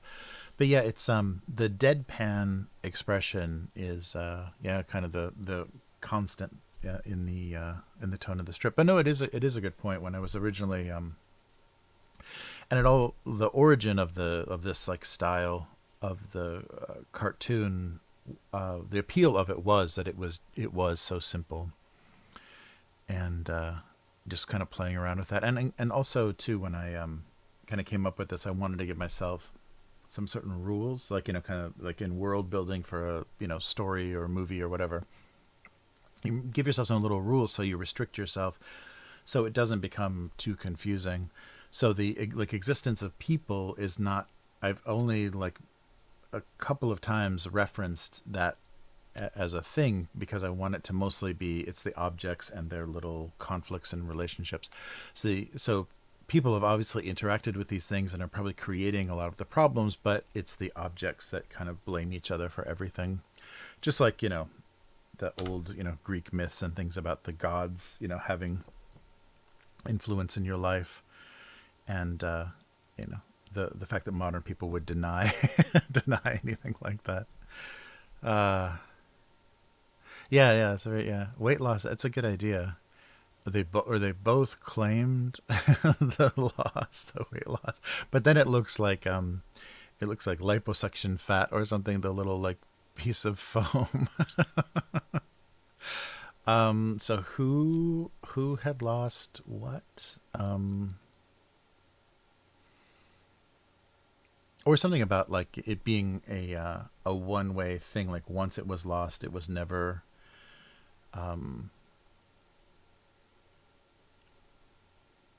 It was never coming back. That might be that's a little bit sadder too. So that might be a more fun tone. Is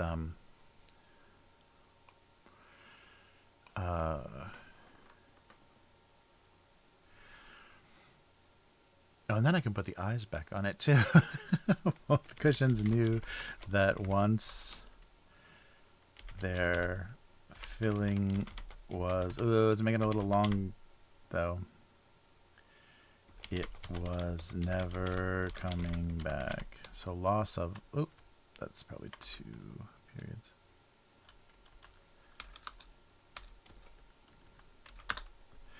Both cushions knew that once their filling was lost, it was never coming back. And then we can put the little eyes back on it. So more of a, I guess, a parenting joke or something.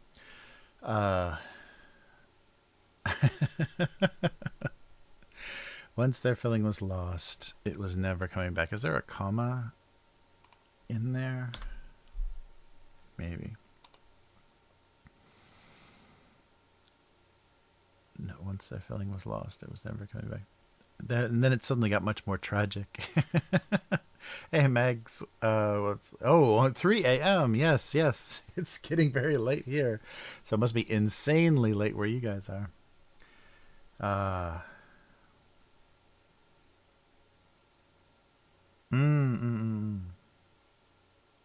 Oh, interesting, Flocka. Yeah, that's a good point. Yeah, I don't think I'm political enough to get across any good or strong messages. I've done a couple of like political jokes, but really lame kind of dad jokes in this cartoon before. Both cushions knew that once their filling was lost, it was never coming back. Okay, let's stick with that. It's nice and sad and weird. I don't know what it's referencing, the childhood, or something, losing something of yourself. Okay, wet and dry pet food could only produce an unpleasantly damp dinner. Sure, that's okay too.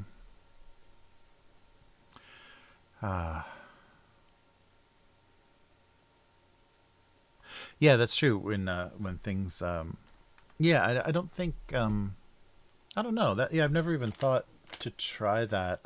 Because sometimes the pictures they need less words and are a little bit more powerful, but. Yeah, I've never gotten because it's supposed to be a kind of tragic comedy kind of tone, so less powerful. I don't think I've had very very powerful jokes. So wet and dry pet food could only produce an unpleasantly damp dinner. Damp dinner had to be in there. Both cushions knew that once their filling was lost, it was never coming back. Yeah, so I guess the little. Filling or stuffing. Once they're stuffing, maybe stuffing. Yeah, what couch filling is kind of upholstery filling?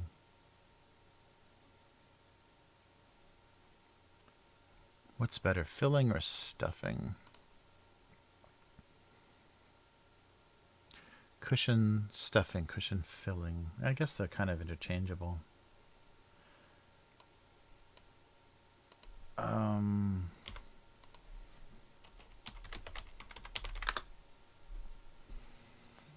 Yeah, types of sofa filling, sofa stuffing.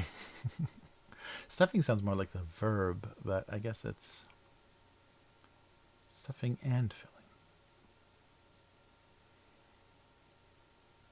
filling. Yeah, I guess I'll go with filling. That seems to be cushion filling seems to be more common. Both cushions knew that once their filling was lost, it was never coming back. It's just leaving. It's walking away in winter. Pet food could only produce an unpleasantly damp dinner. All right. All right. Flucka, take it easy. Have a good night. Thanks for stopping by on the stream. Oh, you're in Norway. You're very late. You're up very, very late, Flucka. Take care. Nice. Very cool. All right, let me do a quick word check. All right. And then I'll make some JPEGs and we can go through the archive. Cool. Both cushions knew that once their filling was lost, it was never. Boom. All right, let me just save these real quick. Well, thanks for everyone for hanging in there really, really late or early or whatever it is for you. Yeah, this is a very unusual time. So I usually don't stream this late. Usually about maybe 2 hours ago. I would have been done by now. Sorry. But things started late because I did my other stream earlier today. So double dipping this week. All right.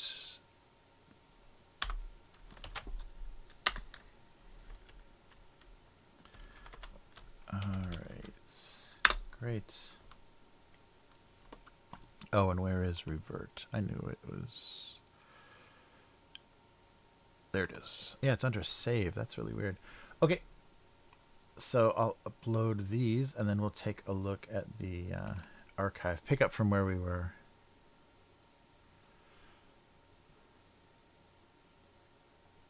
Nice. Oh, very cool.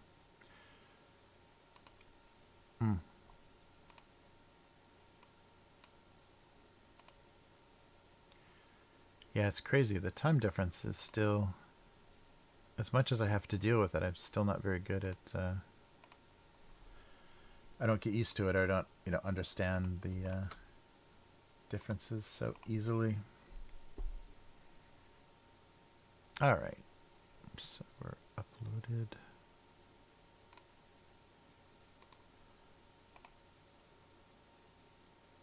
All right, so I think we missed today, but it'll go out tomorrow. So usually there's an auto. If you subscribe to the strip on Go Comics, it puts it in your email and sends it to you. All right.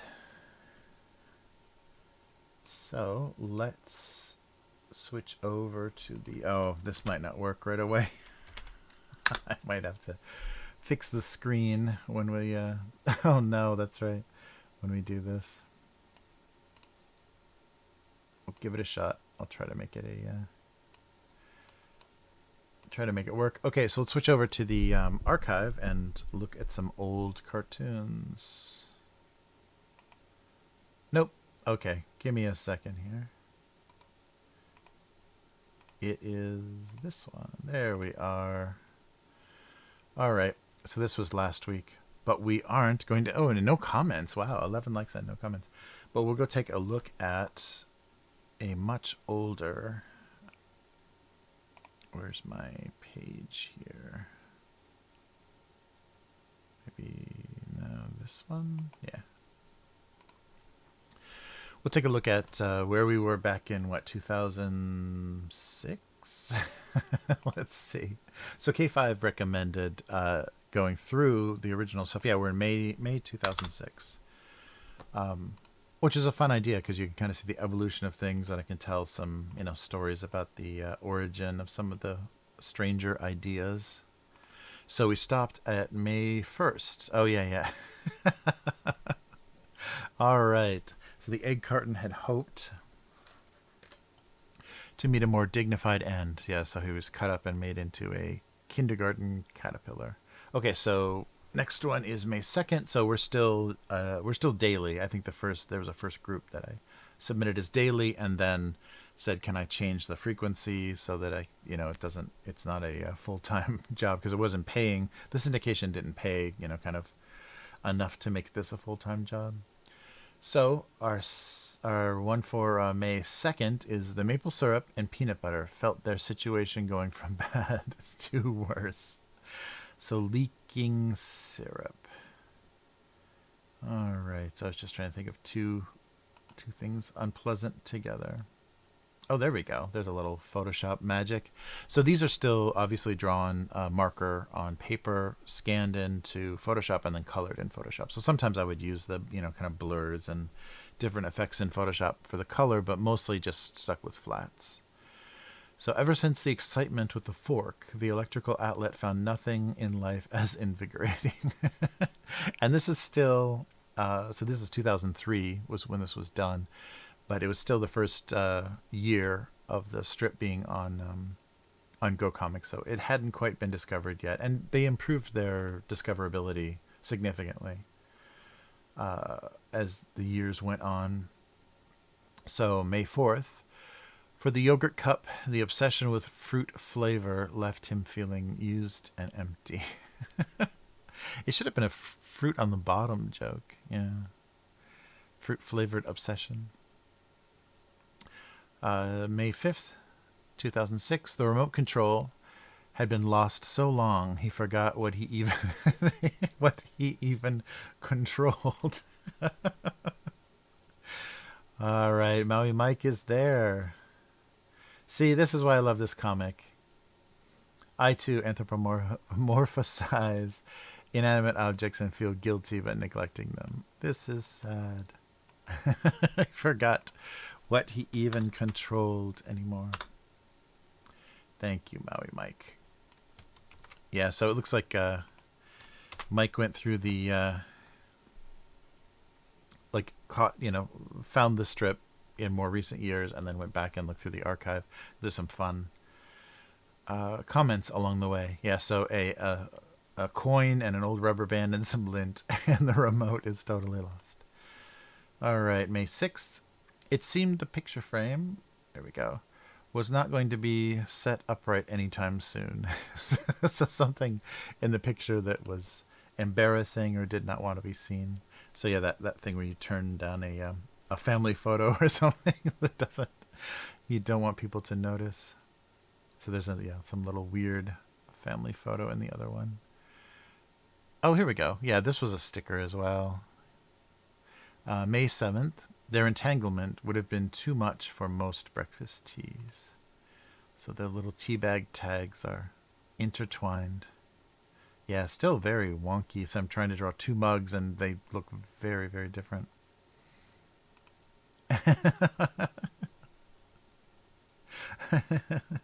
Yeah, random. I love random remote controls. You're like, okay, I can see the brand of this remote. I don't even know if I still own something that has this brand, the electronics maker anymore.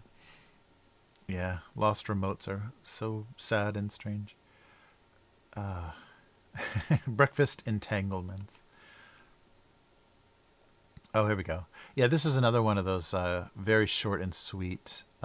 Like nothing seemed to matter, or nothing seemed to help, or some of the every slice diminished the loaf. Some of those. So this was a rose in a beer. It's supposed to be a beer bottle. So a rose in a beer bottle. It was never a pretty end. So the end of a cut flower is never pretty, especially when it's not in water but in beer. Yeah, but this is there's probably about a dozen of these that are very short little ideas, illustrated with the little picture. His deformity eliminated all the joy of being supersized. Yeah, I don't think this lasted long, but when some of the fast food places, I think this is like specifically McDonald's, they wanted to make these giant drinks, but realized that the cup holders, in the average size of the cup holder was limited. So you had these really weird top-heavy drinks that would fit into your car cup holder, but if you were going to use it just on a table or whatever, it was very disturbingly deformed. And I guess the engineering, they made it so it did still stand up, but it looked very much more precarious. Oh, thanks, Unknown Girl. Yeah, I like that. There's that whole sequence of those that I really love. Those little short but sweet ones. The end was never pretty. In the digital age, a single button was not enough. So there were remotes, like early television remotes were like literally, I think it was like a rocker switch, but it was literally like a clicker, you just clicked and it would change the channel. And garage door openers and things. I was thinking of like all of those devices that were in a more analog age. It was just enough to have a remote that had a single button on it that did something. And now once things became digital, and now this isn't even this joke is almost obsolete because we don't even have buttons anymore on things. Phones are just little touchscreen glass panels now. So yeah, it's just silly. The peanut butter cookies clung to the last bit of oven warmth. Yeah, sometimes it was just the when like your mother or grandmother or whatever is baking a bunch of cookies, and they're just taking them off the tray and stacking them up. There's sometimes with a little formation of how the cookies are stacked, they look like they're huddling together, and they're cooling down. So the idea of like it's getting cold and we're growing. We're gonna be room temperature soon. Like they're huddled together. So that was the idea for the joke. Is they're removed from the tray and now they're just slowly cooling. All right, more beer bottles. The morning after always somehow involves spoons. This is one of those like non sequitur jokes. Just like a heavy drinking and a bunch of spoons. So yeah, and you can't see the spoons through the glass. That doesn't make any sense. I should redraw at least the little silhouettes of the spoons. All right, there we go. With condiments, it was always about the next full plate. Nice. Yeah, I love those those big yellow and red squeeze bottles from diners. Or even like, hot dog places, like, those kind of hot dog shops with the picnic tables and stuff. Having those little classic squeeze bottles. Even without batteries, she still felt the remote was controlling. Remote control. This is I should have drawn a little bit more of a cover, but I think this is supposed to be like a TV guide, like a little schedule magazine for a television. But no one's even going to know what that is anymore. I don't think those things even exist, right? Because they used to be included. There'd be a free one, a kind of like low minimal information one in the newspaper, but then you could also buy like TV guide or something from the the cashier at the grocery store or the newsstand, and that would have reviews and interviews and stuff. It was like a little square bound, like a perfect bound magazine, like Reader's Digest or something. But yeah, no one's even going to know what that's referencing because that doesn't even exist. Remote control jokes, I got them all. What? Their single biggest issue was melting. So I guess wanting to spend time together outside of the freezer. So a book and an ice cream sandwich, spending time together would mean that melting was the issue. Was it a social issue, a personal issue?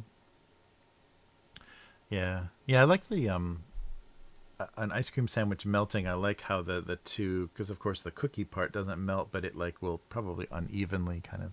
Because I just remember like picking up as a kid, like picking up ice cream sandwiches or unwrapping an ice cream sandwich that was left out of the freezer a little too long, and the ice cream just barely holding its form, and so you put any pressure on those two cookies, and it just starts to ooze out the side.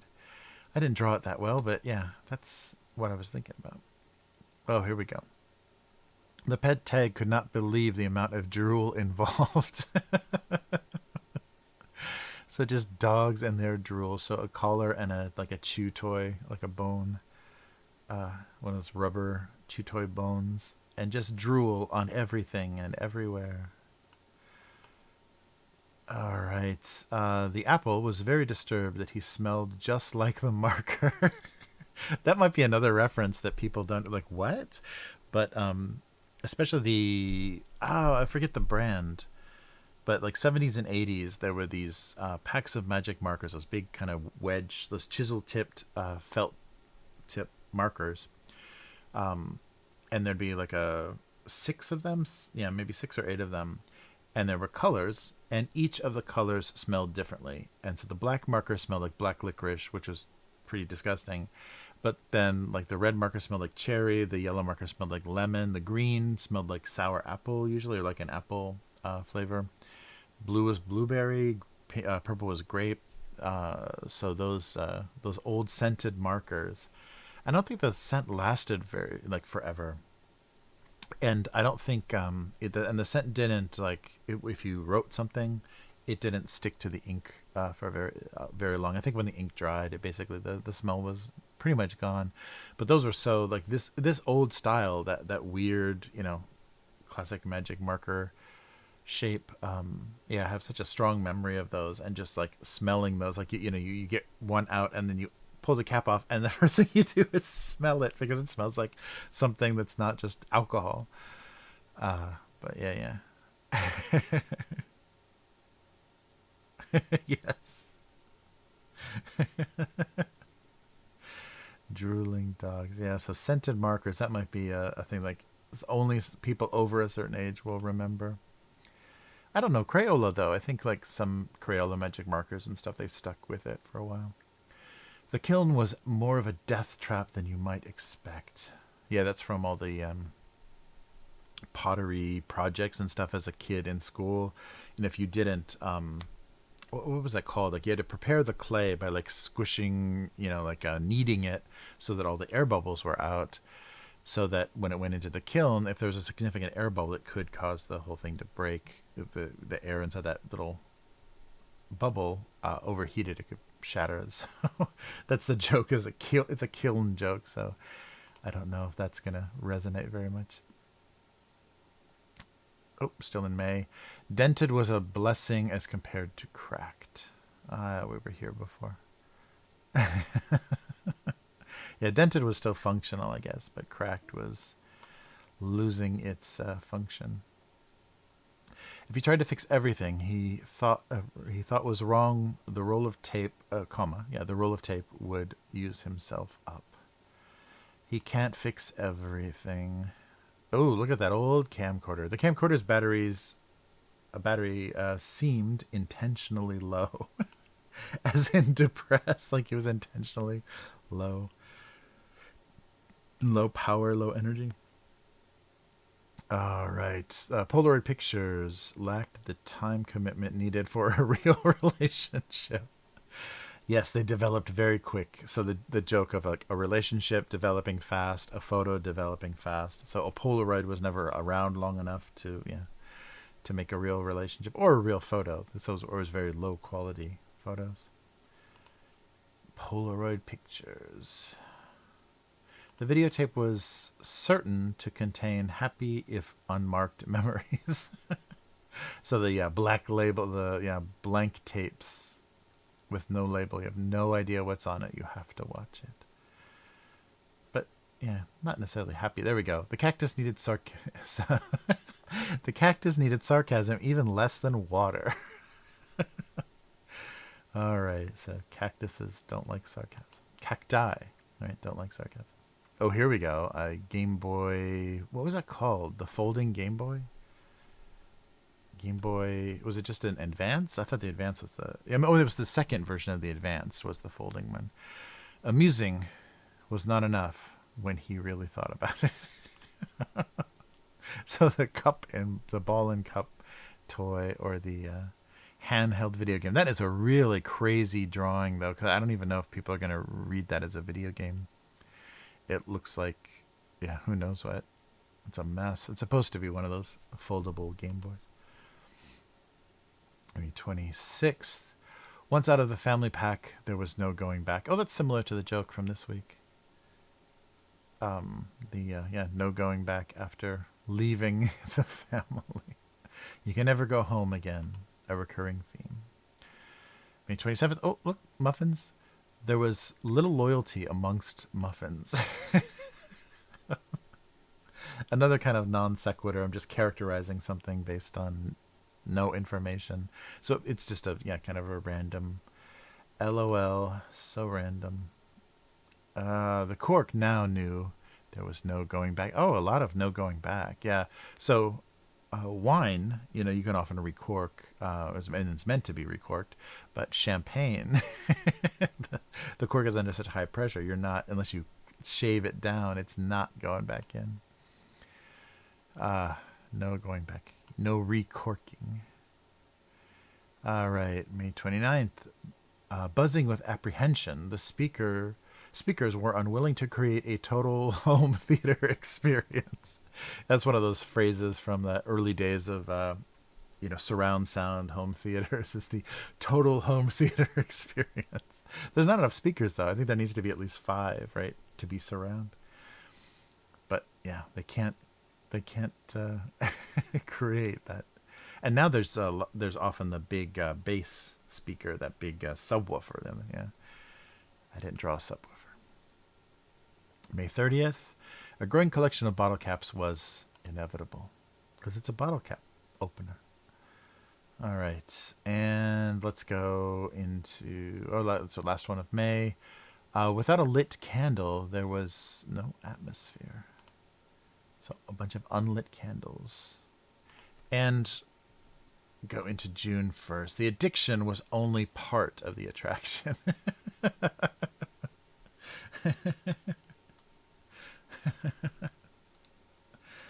All right. Nice. And Maui Mike giving me another nice comment. All right, so we'll stop there, and we'll pick it up June 1st. Wow. That was May. So thank you, K5, for that idea.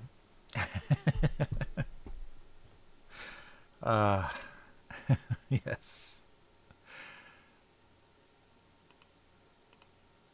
Nice. Yeah, right. That's the the funny thing, and that's what's so frustrating now, like talking about surround sound and those theater systems, is most content now, and a lot of Blu-rays and stuff, it's mixed for surround. I mean, you can obviously select how the sound is supposed to be produced. There's audio settings, but I really don't like how on streaming services and things the sound is mixed. A lot of the times the audio for dialogue, if you just have the speakers from the television or a simple like 2.1 or whatever they call the basic 3 left, right, center, if you just have that, very often the mix is very bad, and music and explosions and gunfire are crazy loud, and then the dialogue is very quiet. So sometimes, especially if you're watching something late at night, or if you have an apartment building or whatever, you're riding the volume. You're like, what are they saying? Oh, it's exploding, and there's dramatic music. And so action scenes are crazy loud. And I think it's just because they compress a surround mix into, they don't care basically how you're dealing with it. But yeah, it's funny. Oh, why didn't my like stay? Like. Where's my like? What's the fuck's going on? Oh, weird. Let's try this one more time. Like and then like. There we go. Yeah, that little graphic was glitching. Yeah, so I really don't think they care. They're mainly catering towards people with expensive, surround sound systems, and they don't care about the people that are just using the speakers on the TV. You low-life plebeians. All right. Well, I think that will do it for this week. So sorry about the weird time. I'm just glad to be able to get this in before the end of the week. So double stream today. We did the weekly earlier. Chris and I did the weekly in the city at the office, and now I'm home and I did some cartoons.